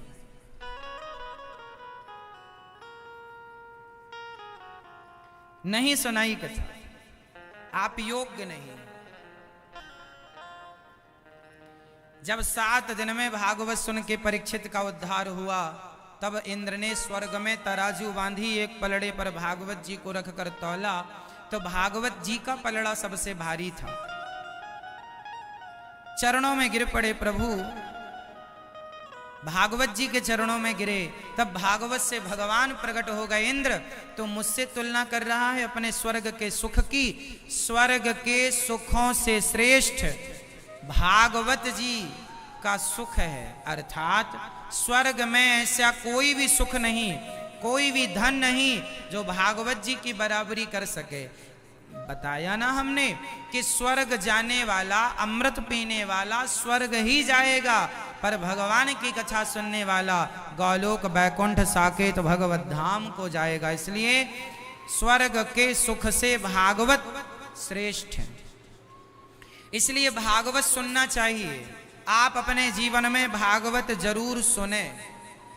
अभी 5 तारीख से 5 सितंबर से भागवत जी की पोथी होने वाली है वृंदावन में। इस कथा के बाद ही तो आप भी अपने पूर्वजों के लिए कल्याणार्थ भागवत जी की पोथी पाठ करा सकते हैं। जो 5 सितंबर से वृंदावन में भागवत जी की पोथी होंगी, आप भी पोथी पाठ, भागवत जी का पोथी पाठ मतलब भागवत जी का मूल पाठ। आप इस बड़े पैमाने पर भागवत नहीं करा सकते, नहीं सुन सकते, तो एक भागवत जी की पोथी करा लीजिएगा, ताकि आप अपने पूर्वजों का उद्धार कर सकें, ताकि आपके ऊपर पितृ ऋण ना रह जाए। हर संतान के ऊपर पितृ ऋण होता है, मातृ ऋण, पितृ ऋण। जैसे हमारे वंशल परिवार, जैसे हमारे यजमान जी अपने माता पिता, अपने पूर्वजों को भागवत सुना करके वो अपने पितृ ऋण और मातृ ऋण से मुक्त हो रहे हैं। यही है माँ बाप का ऋण उतारना, माँ बाप के लिए, उनके सदगति के लिए। वैसे तो उनके अच्छे कर्मों से सदगति हो ही गई होगी, पर हमारे खानदान में किसी की भी यदि अधोगति हुई हो तो इस भागवत से उनकी सदगति हो जाती है। ये पुत्रों का धर्म है कि हम अपने पूर्वजों के लिए, सदगति के लिए, उनके लिए कोई अनुष्ठान कराएं, जैसे कि आप करा रहे हैं। तो आप भी अपने पूर्वजों के लिए भागवत जी की पोथी पाठ करा सकते हैं, जो कि 5 तारीख से श्री धाम वृंदावन की पावन धरा पर होने जा रहे हैं। प्रिय भक्तों, एक बार नारद जी ने भागवत सुनी। समस्त तीर्थों का भ्रमण करने नारद जी निकले। कहां कहां गए नारद जी? अहम तो पृथ्वीं यातो ज्ञात्वा सर्वोत्तमामिति पुष्करं च प्रयागं च काशीं गोदावरीं तथा हरिक्षेत्रं कुरुक्षेत्रं श्रीरंगं सेतुबन्धनम् एवमादिषु तीर्थेषु भ्रममाणैतस्ततः।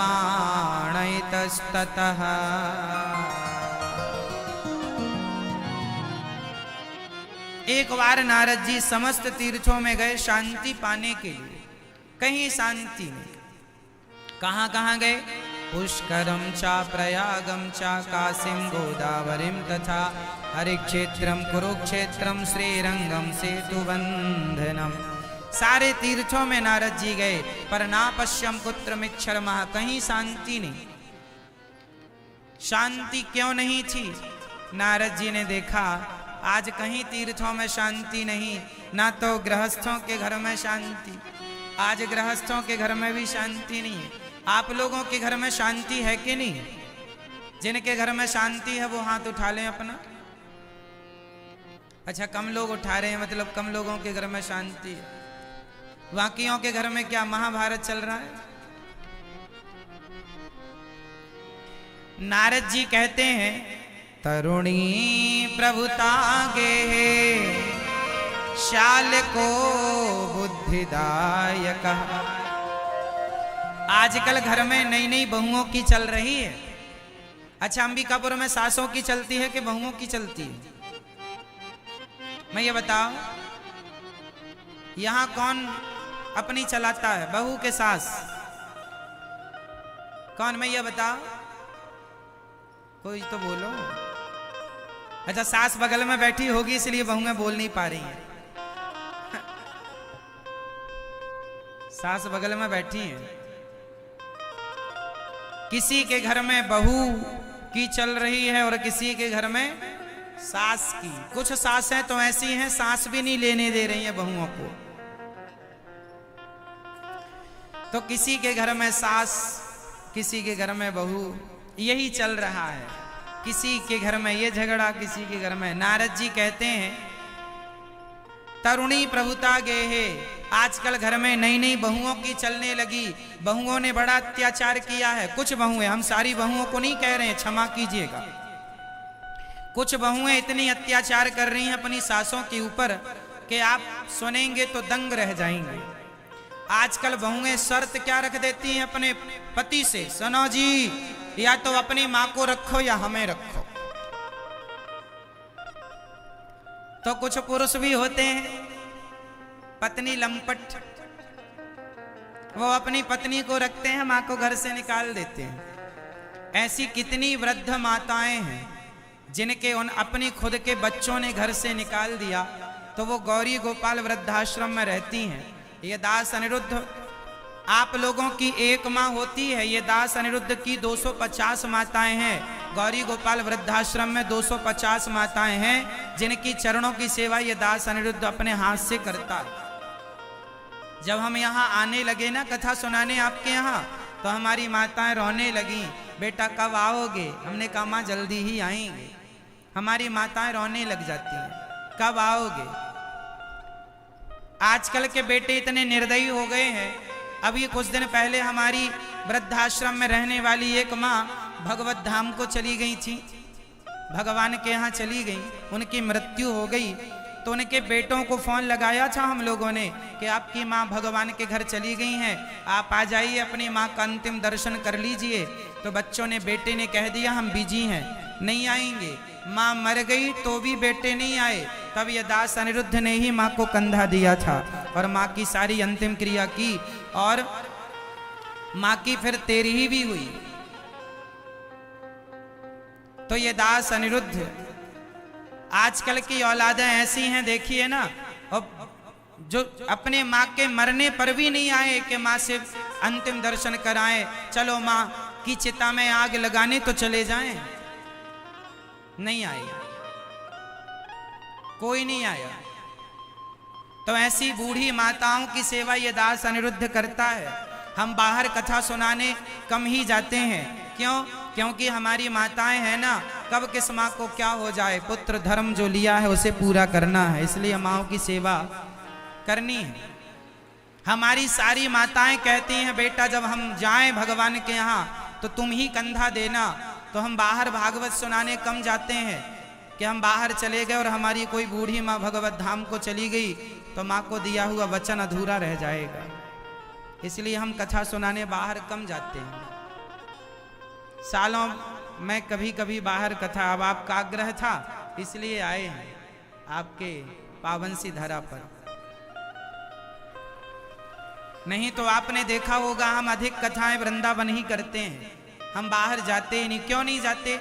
क्योंकि जो वचन दिया है, जो वादा किया है उसे निभाना है। हमारी माताएं हैं ना, लोगों से एक माँ नहीं संभल रही है, हमारी 250 माताएं। आप में से कितने लोग वृंदावन गए हैं और माताओं का दर्शन किया है? आप लोगों में से कितने लोग आप गए हैं वृंदावन मैया, वृद्ध माताओं का दर्शन किया है? तो जैसा हम टीवी पे कहते हैं वैसा वहां है कि नहीं? आप लोगों को भी मैं आमंत्रित कर रहा हूं, अंबिकापुर वासी, आप भी जब समय मिले तो गौरी गोपाल वृद्धाश्रम जरूर आना। और आना वृंदावन तब सार्थक होगा जब मेरी वृद्ध माओं का आशीर्वाद आप लेने गौरी गोपाल आश्रम आएंगे। वो माएं वहां हैं जिन माओं का अपना अब कोई सहारा नहीं।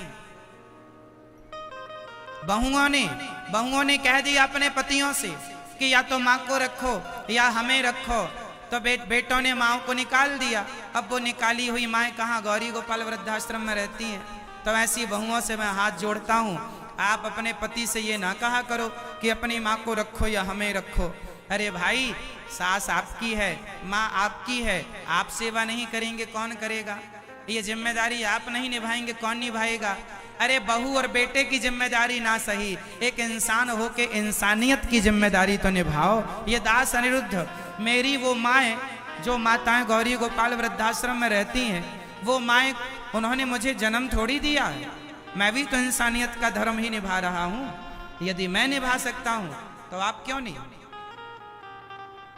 तो आपसे मेरी हाथ जोड़ के विनती यही रहेगी अंबिकापुर वासियों से कि आप में से कभी कोई भी बेटा अपनी माँ को घर से ना निकाले। मैं आपको ये कहने आया हूँ कि आप में से कोई बहू अपनी सास को अपने घर से ना निकाले। उन माँ के आंखों के जो आंसू गिरते हैं ना, मेरी माँ आप लोग तो निकाल देती हो, बेटा तो निकाल देता है माँ को, बहू तो हाथ पकड़ के निकाल देती है, पर वो जो माँ रोती है ना, उनके आंखों से गिरा हुआ जो आंसू है ना, उस आंसू जब वो जमीन में गिरता है और उस आंसू में जितने जमीन में धूली कण, धूल के कण उसमें जितने लिपट जाते हैं, उतने जन्मों तक उन बेटा बहुओं को नरक का वास करना पड़ेगा। इसलिए कभी अपनी माँ को ना सताइएगा। माँ को अपमानित करना मतलब भगवान को अपमानित करना है। माँ और भगवान ये पर्यायवाची है, एक ही है। मत निकालिए अपनी माँ को। छत्तीसगढ़ की भी कम से कम गौरी गोपाल आश्रम में कम से कम 10 माताएं हैं, छत्तीसगढ़ की माता। एक तो आस पास यहीं अंबिकापुर के पास की हमारी एक माता है, पास में कोई हमें पता नहीं है गांव इत्यादि, पर यहाँ की भी माताएं हमारे भारत में ऐसा कोई राज्य नहीं है जिस राज्य की माताएं गौरी गोपाल वृद्धाश्रम में ना हो। हर राज्य से कोई ना कोई माँ है और यह दास सभी की सेवा करता है, बिना जात पात पूछे हर माँ के चरण में स्वयं दबाता हूं। आपने शायद दर्शन किया हो टीवी पर। माँ तो माँ होती है, माँ की कोई जात धर्म नहीं होता, माँ तो केवल माँ होती है। क्यों, माँ की भी कोई जात होती है क्या? आप बताओ, माँ की कोई जात होती है? नहीं, माँ तो सिर्फ माँ होती है। तो आप में से कितनी बहुएं और कितने बेटे आज मुझे प्रॉमिस करेंगे, वचन देंगे कि हम अपनी माँ को, अपनी सास को कभी घर से नहीं निकालेंगे? हाथ उठा के मुझे वचन दे दो। कौन कौन नहीं निकालेगा? आप अच्छे बेटे हैं उसके लिए भी हाथ उठाइए, और आगे कभी ये गलती आप नहीं करेंगे इसके लिए हाथ उठाइए। आप नहीं करते ये गलती, ये तो है भगवान करे, आप तो समझदार लोग हैं, पर आगे कभी नहीं होगा आपसे ये गलत काम, इसके लिए हाथ उठाइए। कभी नहीं करेंगे नहीं गलती। मैया आप निकालोगी अपनी सास को? नहीं, तो काहे नहीं हाथ उठा रही हो? उठाओ हाथ। सदा अपनी माँ की सेवा करना, माँ ही मंदिर, माँ ही पूजा, माँ से बढ़कर कोई ना दूजा। माँ भगवान होती है। इसलिए श्री सुखदेव भगवान राजा परीक्षित को भागवत जी सुनाते हैं। भागवत जी जब सुनाए, राजा परीक्षित की सदगति हुई, राजा परीक्षित का उद्धार हुआ। भागवत सुन करके नारद जी कहते हैं, कहीं शांत नई नई बहुओं की चल रही है आजकल, श्याल को बुद्धि दायक।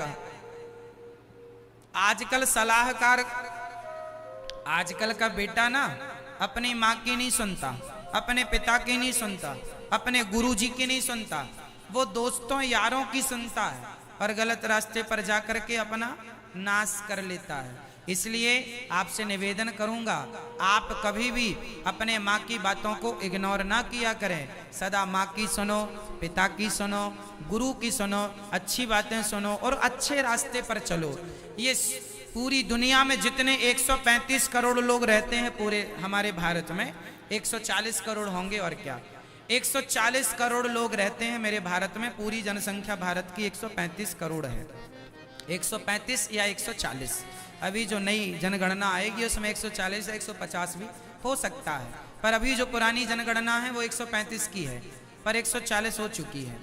तो 140 करोड़ जो लोग हमारे भारत में रह रहे हैं, 140 करोड़ लोग में केवल 2 लोग ऐसे हैं जो आपका हित चाहते हैं, भला चाहते हैं। एक है आपकी माता, एक है आपके पिता, और आप इन्हीं का अपमान कर देते हैं, इन्हीं को घर से निकाल देते हैं, इन्हीं को इग्नोर कर देते हैं। तो फिर बाकी लोग तो कोई आपका भला थोड़ी सोच रहा है।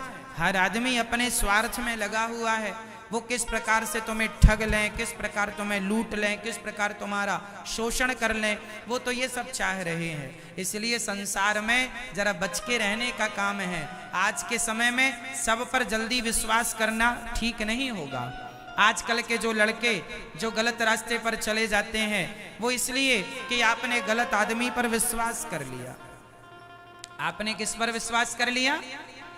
अभी मैं समाचार सुन रहा था, आज की न्यूज है, आज की न्यूज पर चल रहा था कि कोई लड़की थी, उसे उसके दोस्तों ने ले गए उसको गोवा, और वहां ले जाके उसको कोई नशीली दवाई देकर पिला के मार डाला। क्यों जी? आज की खबर है ये, आज का या कल का न्यूज है ये। कहने का अर्थ क्या है? जिस पर उस लड़की ने विश्वास किया उन्होंने ही जहर दे दिया, ड्रग्स दे दिया। कोई होता है ड्रग वगैरह, कुछ होता होगा, राम जाने क्या होता है। तो ड्रग ज्यादा दे दिया, ड्रग्स की मात्रा ज्यादा दे दी, वो लड़की मर गई। उसके साथ फिर उन लोगों ने, कोई बता रहा था कि उसके साथ उनने दुराचार भी किया नशा दे करके उसको। तो समाज में वो लड़की के दोस्त ही थे ये लड़के लोग। तो आजकल जिन्हें आप दोस्त कह रहे हैं वही लोग दुश्मन है। तो आप किस पर विश्वास करेंगे? इसलिए हाथ जोड़ता हूं, संसार पर, जगत पर विश्वास ना करो, जगन्नाथ पर विश्वास करो, हमारे ठाकुर जी पर विश्वास करो, अपने माता पिता पर विश्वास करो, अपनी मेहनत पर विश्वास करो, अपने सही रास्ते पर विश्वास करो, अपने मस्ती से आगे चलो अपने रास्ते पर। किसी पर विश्वास करने की जरूरत नहीं है ना? कौन कब आदमी जहर घोल के पिला दे तुम्हें कोई भरोसा नहीं है। इसलिए संसार में जो हो रहा है वो मैं आपको कह रहा हूं, बस सावधान रहने की जरूरत है। कोई कब आपको गलत रास्ता बता दे, कोई कब गलत रास्ते पर ले जाए, कोई पता नहीं किसके मन में आपके लिए क्या ईर्ष्या चल रही है, क्या द्वेष चल रहा है, क्या नफरत, कौन आपसे। कई लोग तो साथ में रहते हैं और द्वेष रखते हैं कि मौका पड़ते ही वो आपको नष्ट करना चाहते हैं। तो आज के युग में तो ये भी पता लगाना बड़ा कठिन है कि आपके अपने कौन हैं। इसलिए आपके अपने हैं आपके माता पिता, आपके अपने हैं आपके अपने माता पिता। तो अपने माता पिता की शरण में रहो, गुरु की शरण में रहो और भगवान की शरण में रहो, बस, है ना? बाकी लोग तो अच्छे ही हैं, जो आपके लोग अच्छे हैं सो अच्छे हैं, और जो बुरे हैं थोड़ा सा नजर रखिएगा। कल को ये घटनाएं आपके संग ना हो, किसी के संग ना हो, विश्वास न तोड़े कोई, इसका आपको ख्याल रखना चाहिए। तो नारद जी कहते हैं कोई नहीं है अपना, है ना? सारे लोग अपना स्वार्थ सिद्ध करने में लगे हुए हैं। पत्नी, पुत्र, परिवार, बेटा बड़ा हो जाता है, बाप कुछ ना दे उसे तो बेटा भी अपने बाप को दुत्कार देता है, चलो घर से। कितने वृद्ध पिता हैं जो मेरे पास आते हैं, गुरुजी आपने वृद्ध माताओं की सेवा की है, हमारे लिए भी वृद्धाश्रम बनाओ, हमारे बच्चे सेवा नहीं करते। एक ऐसे कई पिता आते हैं, तब उन वृद्ध पिताओं के लिए भी आश्रम बन रहा है, जहां वृद्ध माताएं भी रहेंगी और वृद्ध पिताएं भी रहेंगे, पिता रहेंगे। जो बच्चे अपने बाप को निकाल देते हैं, पैसा नहीं होए ना बाप के पास, तो जैसा किसान बूढ़ा बैल घर से निकाल देता है, ऐसे ही बूढ़े बाप को आजकल की औलादें सारा चूस लेती हैं, बाप का धन सारा ले लेते हैं। जब बाप के पास कुछ नहीं होता तो बाप को भी धक्के मार के कुछ बेटे निकाल देते हैं। ये समाज में खूब हो रहा है। इसलिए आपसे मैं निवेदन करूं, आप लोग बुढ़ापे में अपने लिए कुछ बचा के रखिएगा, ताकि उसकी लालच से ही सही बच्चे सेवा तो करेंगे। भाव में ज्यादा सब कुछ ना दे दीजिएगा, कुछ बचा के रखिएगा, नहीं तो आजकल किस पे भरोसा करें। कितने बच्चे अपने बाप को निकाल देते हैं, सेवा नहीं करते। चलिए, हम तो आपको सिर्फ सावधान कर रहे हैं कि कल आपके संग ऐसा ना हो। नारद जी कहते हैं, तरुणी प्रभुता गे श्याल को बुद्धिदायक, कन्या विक्रीणे लोभा दंपति नाम चकल कनम। कहीं शांति नहीं है, सब जगह झगड़ा, सब जगह झगड़ा। नारद जी वृंदावन आए, वहां एक 16 वर्ष की कन्या, एक बूढ़ा पुरुष यहाँ, एक बूढ़ा पुरुष यहाँ खड़ा था। तभी नारद जी जाने लगे तो उस कन्या ने कहा, भो भो साधु क्षणं तिष्ठ मच्चिन्तामपि नाशय, दर्शनं तव लोकस्य सर्वथा गेहरं परम।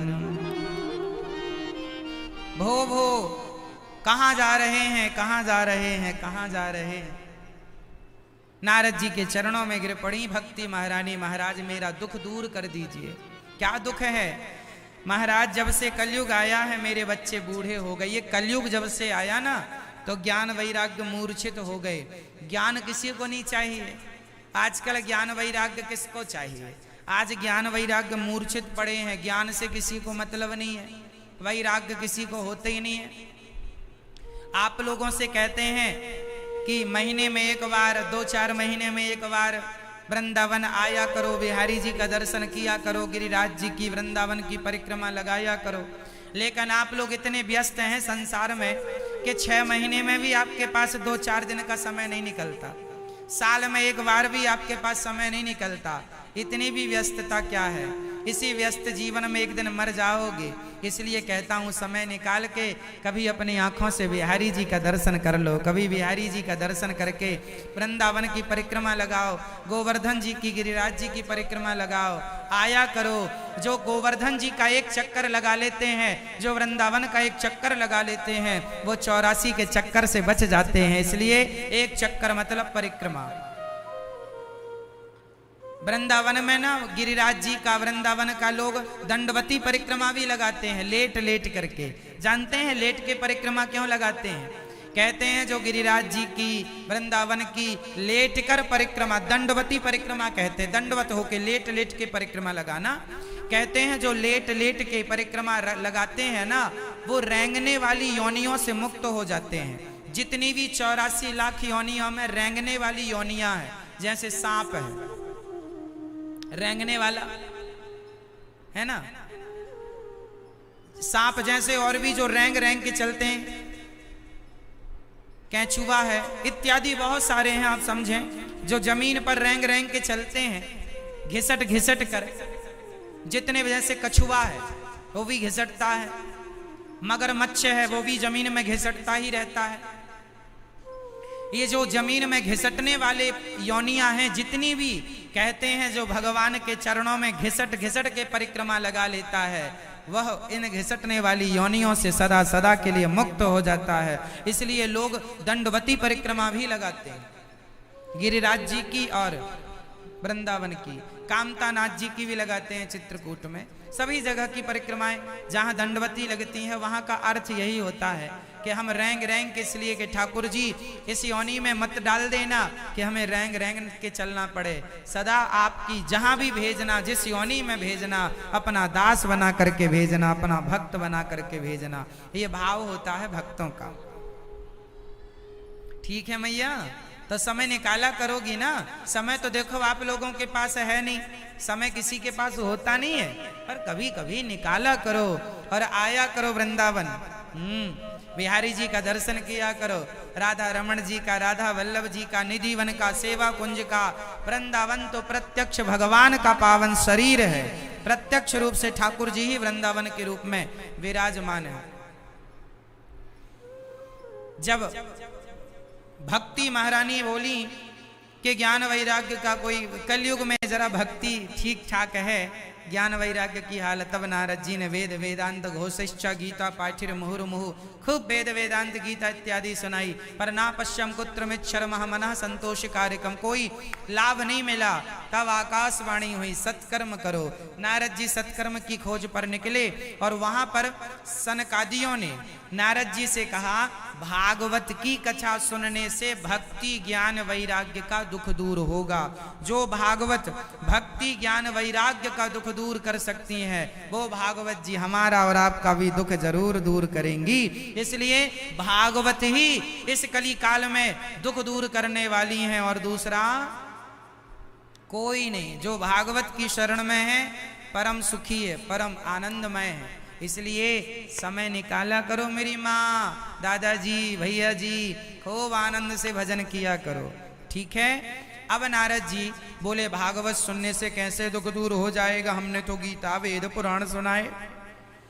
भाई दूध से ही घी निकलता है, जो काम घी कर सकता है वो काम दूध कर सकता है। बताओ घी का जन्मदाता कौन है? मोबाइल वाली मैया बताएंगी। मैया बताओ घी का जन्मदाता कौन है? बोलो मेरी माँ। कौन? आप? घी का जन्मदाता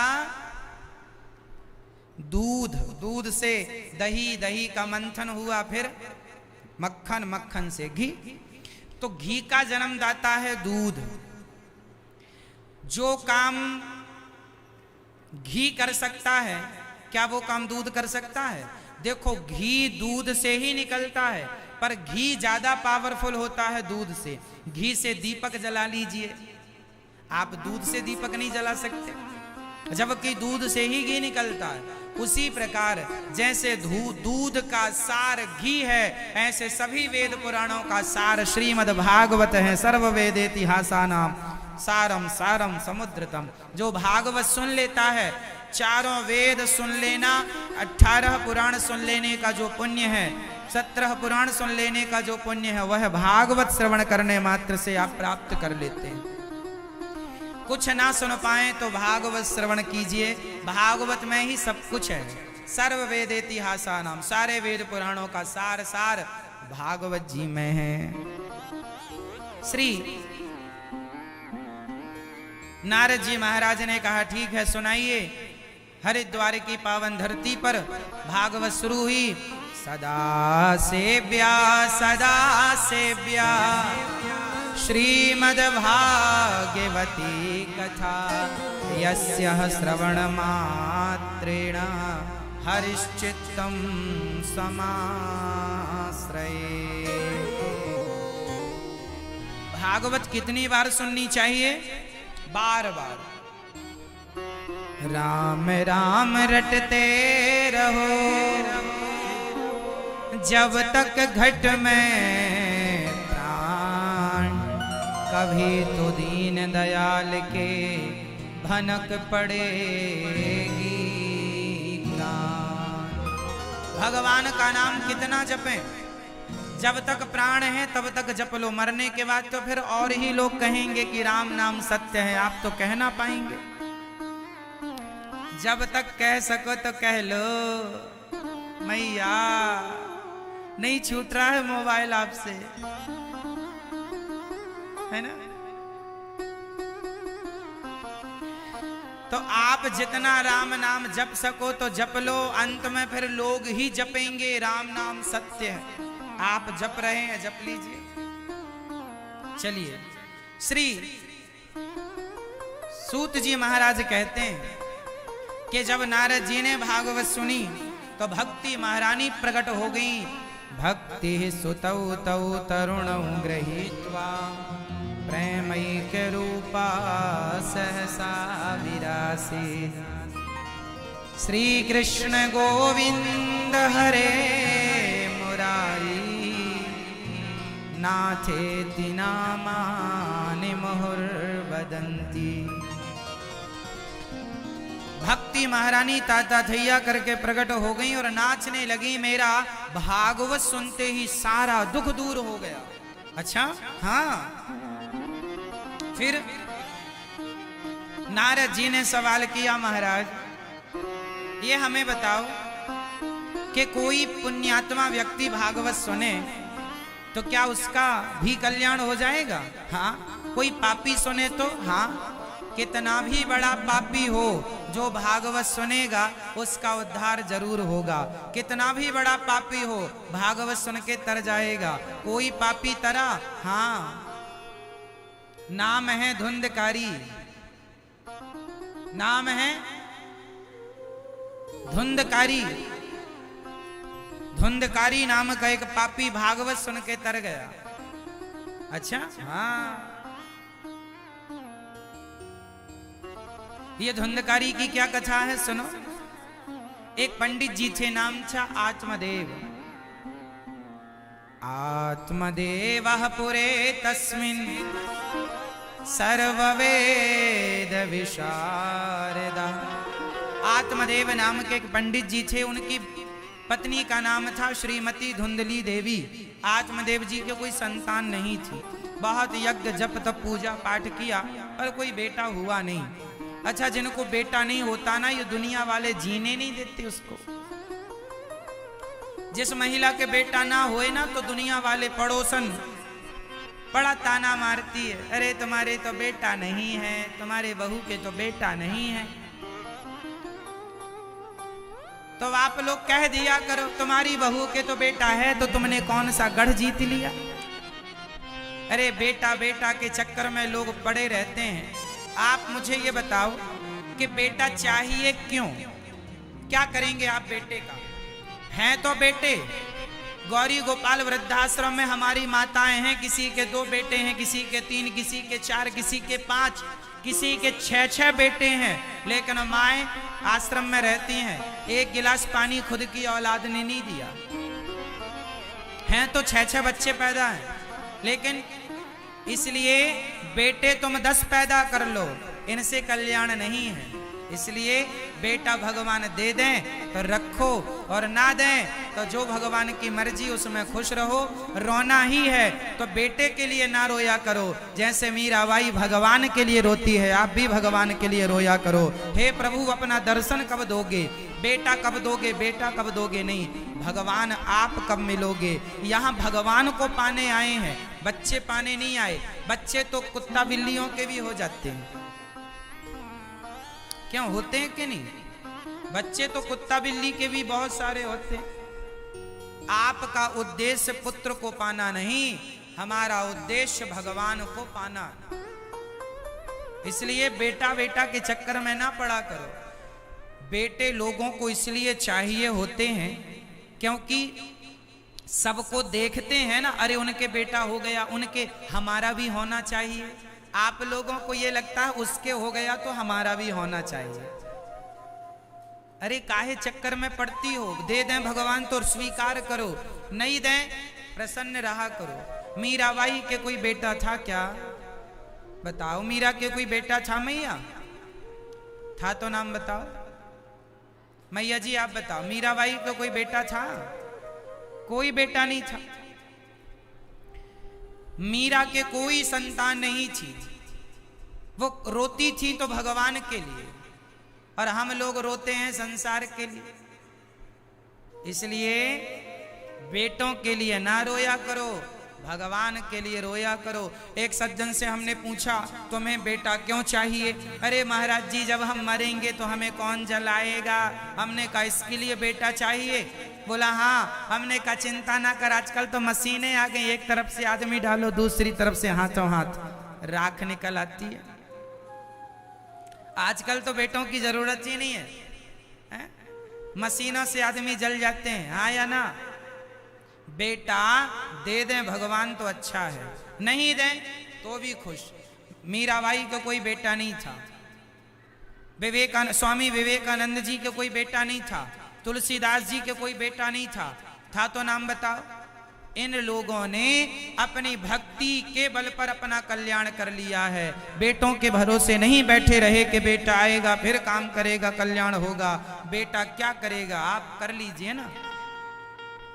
अगर निर्भर बनोगे, दूसरों पर गिड़गिड़ाओगे तो अपना मान भी सम्मान भी सब कुछ गवाओगे। इसलिए खड़े हो शान से तन कर, यही शोभा मनुष्य तन की, स्वयं सींचो हरिक डाली, खुशी जीवन के मधुबन की। क्या बेटा बेटा करना, भगवान का चिंतन करो। बेटा बेटी के चक्कर में ना पड़ो, हो जाए तो अच्छा है, वरना भगवत चिंतन करेंगे। ठीक है, समझ में आ गई बात? रोना ही है तो भगवान के लिए क्यों नहीं रोते? बेटा क्या कर लेंगे आपका? ये बेटे, तुम कितना भी अच्छे बेटे पैदा कर लो, अंत में तुम्हें ये दुत्कारेंगे ही, तुम्हें घर से निकाल। उनकी शादियां होने दो, शादी होते ही अपनी पत्नी को लेकर चला जाता है दूसरी जगह, दूसरा घर बना लेता दूसरी सोसाइटी में। तुम अकेले बुढ़ापे में बना बना के खाती रहती हो। बड़ा कहती थी मेरा बेटा मेरा बेटा, एक रोटी देने नहीं आया बेटा, एक गिलास पानी का आसरा नहीं है बेटों से। इसलिए बेटों के भरोसे तो कोई काम करो ही मत। पाल पोस के जिम्मेदार बना दो बच्चों को, बस ये उम्मीद ना करना कि वो आपकी सेवा करेंगे। भगवान से ये प्रार्थना करो कि हे प्रभु हमें चलते फिरते बुला लेना, हमें किसी की सेवा कराने की जरूरत ही ना पड़े। वरना भरोसा बेटों का तो बिल्कुल मत करना। जो आप बेटों के लिए रोती रहती हो ना, काम कोई नहीं आएगा।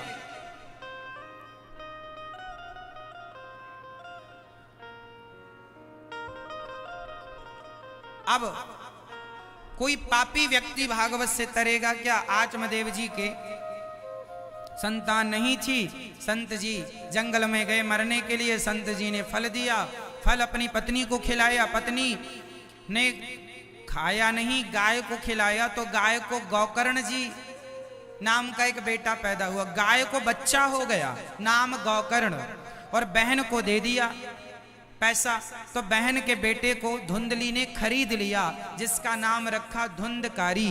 तो धुंधकारी ये बहन का बेटा खरीद लिया, गाय के बेटे का नाम गौकर्ण। आचमदेव जी के 2 बच्चे हो गए। अब दोनों बड़े हुए, दोनों एक ही स्कूल में पढ़ते हैं, पर धुंधकारी बड़ा होकर इतना दुष्ट हुआ, जुआ खेले, शराब पिए, उल्टे काम करे। एक दिन तो पिता को खूब मार लगाई, कहाँ रखा है तुमने पैसा, नहीं दिया तो खूब मारा। आज की संतानें अपने बच्चों को जब, अपने माँ बाप को जब हाथ उठाती हैं मारने के लिए, तब समझ में आता है घोर कलयुग चालू हो गया है।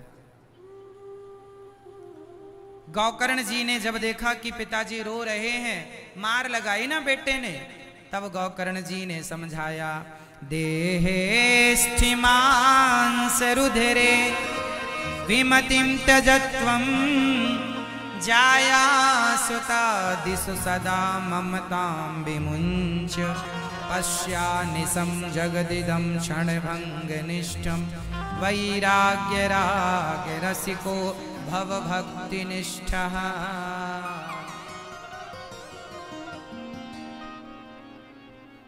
गौकर्ण जी ने अपने पिताजी से कहा, पिताजी आप कहते हैं ये मेरा बेटा है, ये मेरा परिवार है, इसने मुझे धोखा दे दिया। सुनो, कोई किसी का नहीं। आप कहते हैं ये मेरी पत्नी ने मुझे धोखा दे दिया, मेरे बेटे ने मुझे मार लगाई, तो आप जो रो रहे हैं, क्यों रो रहे हैं? क्योंकि आपको बेटों से मोह है। अच्छा मैया ये बताओ, इस संसार में आपका क्या क्या है? सब लोग उत्तर देंगे मेरे प्रश्न का। बताइए आपका इस संसार में क्या क्या है? क्या पत्नी आपकी है? हाँ ना? हाँ या ना? क्या पति आपका है? क्या बेटा आपका है? क्या बेटी आपकी है? क्या घर आपका है? क्या ये शरीर आपका है? सुनो मैया, बेटा बेटी घर द्वार मेरा नहीं, मेरा वो तो छोड़ दो, ये जो शरीर है ना हमारा, ये भी हमारा नहीं है। एक दिन आपको ये शरीर छोड़ना पड़ेगा, हाँ या ना? इसका मतलब ये शरीर भी आपका, ये शरीर भी हमारा है। जब ये शरीर हमारा नहीं है, तो फिर पत्नी पति बेटा बेटी परिवार हमारा कैसे होगा? ये शरीर भी किराए का है। किस किस का शरीर किराए का है? अच्छा ये बताओ।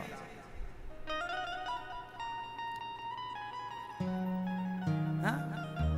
मैया ये आपका ही है? ये मैया हाथ नहीं उठा रही। नहीं महाराज, ये तो हमारा है। हाँ, तो फिर अपने संग ले जाना शरीर, लोग जला देंगे। ऐ मन मुसाफिर,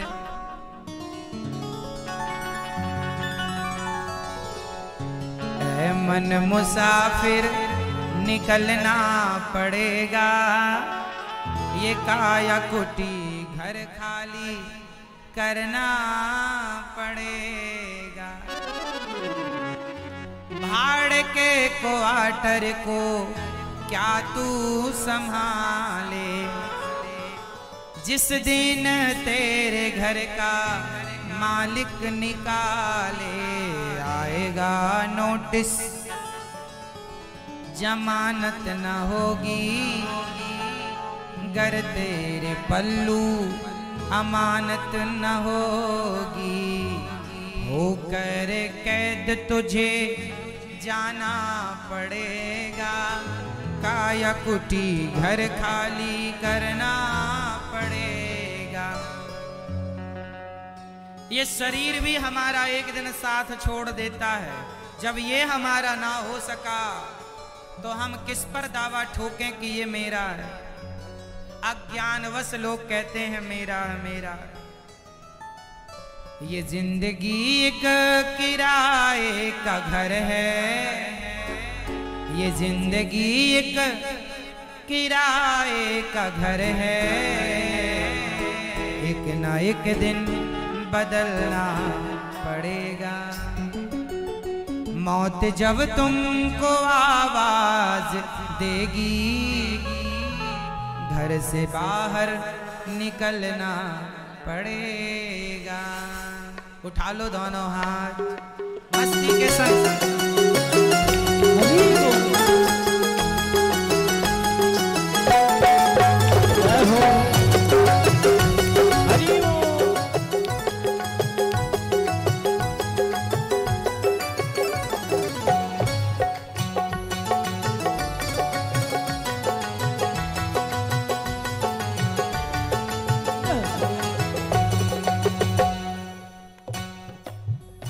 जिंदगी एक किराए का घर है, जिंदगी एक किराए का घर है, जिंदगी एक किराए का घर है, जिंदगी एक किराए का घर है।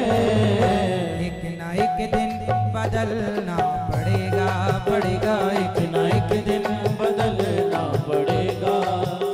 मौत जब तुमको आवाज देगी, जब तुमको आवाज देगी, मौत जब तुमको आवाज देगी, मौत जब तुमको आवाज देगी, घर से बाहर निकलना पड़ेगा पड़ेगा, घर से बाहर निकलना पड़ेगा।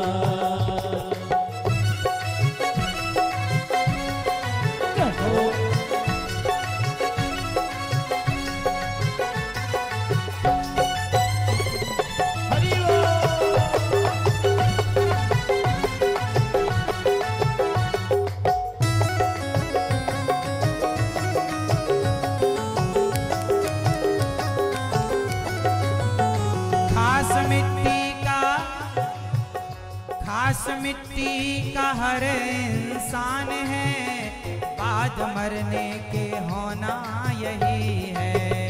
खास मिट्टी का हर इंसान है, बाद मरने की होना यही है। या जमी पर या जमी पर तो रबत बनेगी, हमारा मरने के बाद क्या होगा। या जमी पर तो रबत बनेगी, या जमी पर तो रबत बनेगी, या चिताओं में जलना पड़ेगा पड़ेगा, या चिताओं में जलना पड़ेगा।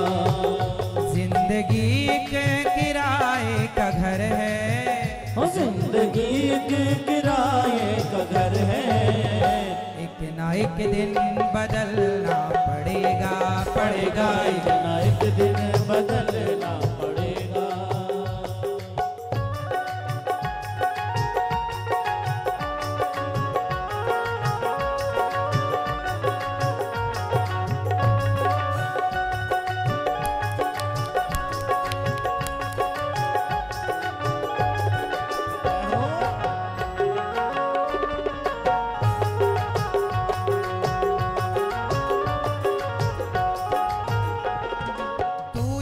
मुसाफिर है ये सराय फानी है, 4 रोज की मेहमा तेरी जिंदगानी है, तेरी जिंदगानी है, तेरी जिंदगानी है।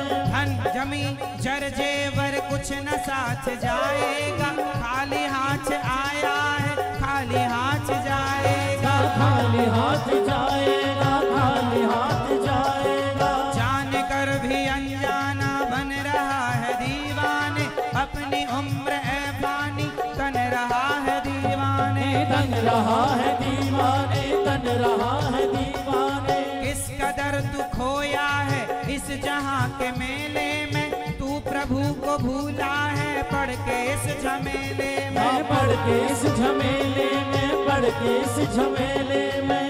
इसलिए कहता हूं जिंदगी एक किराए का घर है, जिंदगी एक किराए का घर है। एक ना एक दिन बदलना पड़ेगा, पड़ेगा एक ना एक दिन बदलना पड़ेगा।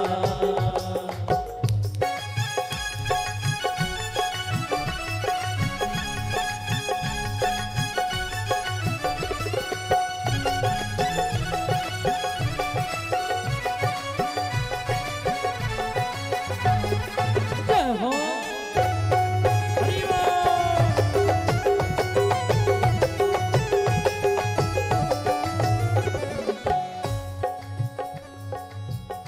रात के बाद होता सवेरा, देखना हो अगर दिन सुनहरा। रात के बाद होता सवेरा, देखना हो अगर दिन सुनहरा। रात के बाद होता सवेरा, देखना हो अगर दिन सुनहरा। रात के बाद होता सवेरा, देखना हो अगर दिन सुनहरा। रात के बाद होता सवेरा, देखना हो अगर दिन सुनहरा। रात के बाद होता सवेरा, देखना हो अगर दिन सुनहरा। पैर फूलों में रखने से पहले, पैर फूलों में रखने से पहले तुमको कांटों में चलना पड़ेगा, पड़ेगा तुमको कांटों में चलना पड़ेगा। पड़ेगा तुमको कांटों में चलना पड़ेगा, पड़ेगा तुमको कांटों में चलना पड़ेगा। जिंदगी एक किराए का घर है, वो जिंदगी एक किराए का घर है।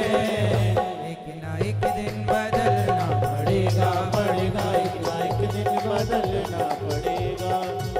एक ना एक दिन बदलना पड़ेगा, पड़ेगा एक ना एक दिन बदलना पड़ेगा। पड़ेगा एक ना एक दिन बदलना पड़ेगा, पड़ेगा एक ना एक दिन बदलना पड़ेगा।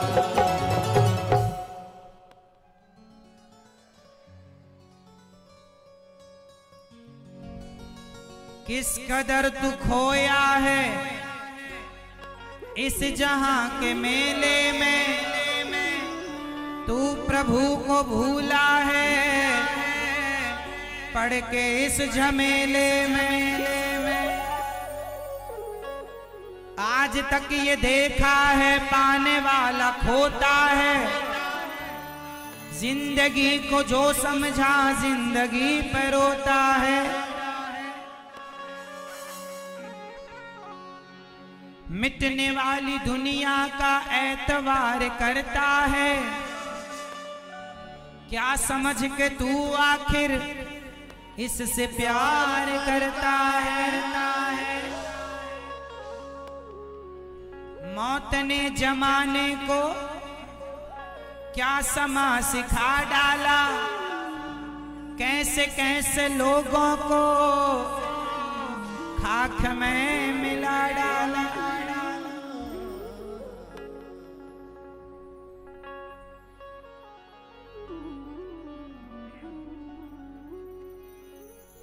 याद रख सिकंदर के हौसले तो आली थे, जब गया जमी से तो दोनों हाथ खाली थे। इसलिए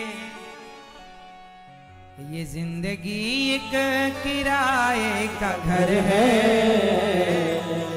एक ना एक दिन बदलना पड़ेगा। धुंधकारी ने अपनी माँ को बहुत मारा, अपने पिताजी को मारा, और जब माँ को मारा, पिता को मारा, तो बहुत रोए आत्मदेव जी, बहुत रोए हैं। इसलिए हम आपसे कहते हैं अपने माँ बाप को ना रुलाया करो।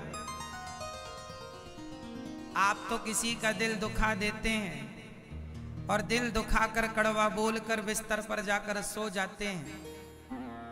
क्या कभी ये सोचा है कि जिसका दिल दुखा होगा उसे नींद आई होगी कि नहीं?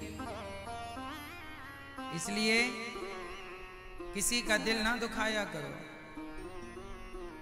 बहुत मारा धुंधकारी ने अपने पिताजी को, अपनी माँ को। माँ, पिताजी तो बेचारे गोकर्ण जी के ज्ञान से संभल गए, पर माँ कुआं में कूदकर मर गई, धुंधली। बच्चे इतना सताते हैं ना अपने माँ बाप को कि कई माताओं ने तो आत्महत्या कर ली। एक माँ गौरी गोपाल आश्रम में आई, उन्होंने बताया कि हम आत्महत्या करने ही जा रहे थे, बेटे ने इतना सताया, पर किसी ने बताया तो हम यहाँ आ गए। अब वो माँ यहाँ सुखपूर्वक रहती। आपसे यही प्रार्थना है, वृंदावन आइएगा, माँओं का दर्शन कीजिएगा। पूरा आश्रम माँओं से भर गया है। 250 माताएं रहती हैं गौरी गोपाल आश्रम में।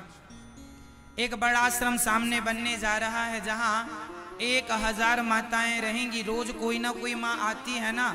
अब जगह तो पैक हो गई है, अब बड़ी जगह में आश्रम बनने जा रहा है। यदि आप लोग लायक हैं तो आप भी एक कमरा बना करके वृद्ध माताओं को भेंट कर सकते हैं। यदि आप इसके लायक हैं तो आप भी एक कमरे का सहयोग अपने पिता, पत्नी, पुत्र, किसी के भी नाम का, पूर्वजों के नाम का भी एक कमरा बनवाकर आप वृद्ध माओं को दे सकते हैं, जहां वो वृद्ध माएं रहकर और अपना बुढ़ापा गुजार सकें। आपका नाम भी उस कमरे में लिखा जाएगा। यदि आप एक कमरा देने के लायक नहीं हैं, कोई बात नहीं, आप एक कमरे की छत डलवा सकते हैं आप लोग अपने सहयोग से। एक कमरे की छत आप डलवाएं, मात्र जरा से सहयोग से आप अपने द्वारा ये बड़ा पुण्य कर सकते हैं। या फिर एक वृद्ध माँ को आप गोद ले सकते हैं, एक माँ का सहारा बन सकते हैं। आप में से जिनको भी वृद्ध माँ का सहारा बनना है, ठीक सामने पीछे कार्यालय है, आप जाकर अपनी रसीद जरूर प्राप्त करें। जो भी आप चाहते हैं माताओं की सेवा से जुड़ना। और मैं आपसे निवेदन करूंगा कि आप वृंदावन आकर जरूर देखें कि आप लोग जो दान देते हैं उसका उपयोग क्या होता है। वहां पर वृंदावन में गौरी गोपाल जी की रसोई चलती है। पूरे भारत की नहीं, पूरे विश्व की 5वें नंबर की सबसे बड़ी रसोई है, जहां 20,000 लोग रोज प्रसाद पाते हैं। कोई भी आए, कितने भी लोग आए, आप अंबिकापुर वासी जरूर आइएगा। और गौरी गोपाल जी की रसोई, आप एक दिन की रसोई अपनी ओर से जरूर बंटवाएं, ताकि आपका अन्न वृंदावन के भक्तों तक, संतों तक पहुंचे, बिहारी जी को भोग लगे। तो आप भी एक दिन की गौरी गोपाल जी की रसोई अपनी ओर से बंटवाएं, ताकि हजारों, 20,000 लोग रोज प्रसाद पाते हैं नित्य। आप कभी भी देख सकते हैं आकर के, या मोबाइल पर गौरी गोपाल आश्रम डालेंगे, उस पर लाइव चलता है। गौरी गोपाल आश्रम यूट्यूब पर डालेंगे तो सेवाएं लाइव चलती हैं, देख सकते हैं आप में से कितने ऐसे लोग हैं जो कभी वृंदावन आए हैं और गौरी गोपाल जी की रसोई का प्रसाद पाया है? आपने प्राप्त किया प्रसाद? तो आपने देखा वहां हजारों लोग रोज खाते हैं कि नहीं? बिना पैसों के, निःशुल्क, कोई भी आए, कितने भी लोग आए, सब लोग प्रसाद पाते हैं। तो आप लोग भी आए और आप भी एक दिन की रसोई अपनी ओर से बंटवा सकते हैं, यदि आप इस लायक हैं तो। और वहां गौरी गोपाल अन्य क्षेत्र अलग चलता है, जहां हजारों साधु संतों को पेट भर भोजन मिलता है। आप लोगों के सहयोग से आप भी एक दिन का प्रसाद अपनी ओर से जरूर बंटवाएं संतों को। अपने बच्चों के जन्मदिन पर, शादी की सालगिरह पर जरूर अन्नदान किया करो, ताकि आपको भी इस अन्नदान का लाभ मिले और आप भी इस पुनीत कार्य से जुड़ें और अपने धन को धर्म से जोड़कर पवित्र करें। जिन्हें रसीद प्राप्त करनी है, सामने कार्यालय से प्राप्त कर लीजिएगा। आइए अब उन दानवीर महापुरुषों के वृंदावन में बंदर सेवा भी, ये दास अपने हाथों से बंदरों को केला, रोटी, चने खिलाता है, आप लोग दर्शन करते हैं। हजारों बंदर रोज प्रसाद पाते हैं और गौ माता की सेवा भी होती है। आप वृंदावन आएंगे तो सभी सेवाओं का दर्शन अपनी आंखों से करेंगे। और आइए, कुछ भक्तों ने जिन्होंने अपने धन को धर्म से जोड़ा है, ऐसे दानवीर महापुरुषों का नाम श्रवण करें और भगवान से यही प्रार्थना करें, हे विधाता ऐसे दानवीर महापुरुषों की झोलियां भरी रखें। जब आप रोती हुई माओ के आंसू पहुंचते हैं ना और किसी की भूख मिटाते हैं तो भगवान आपकी आंखों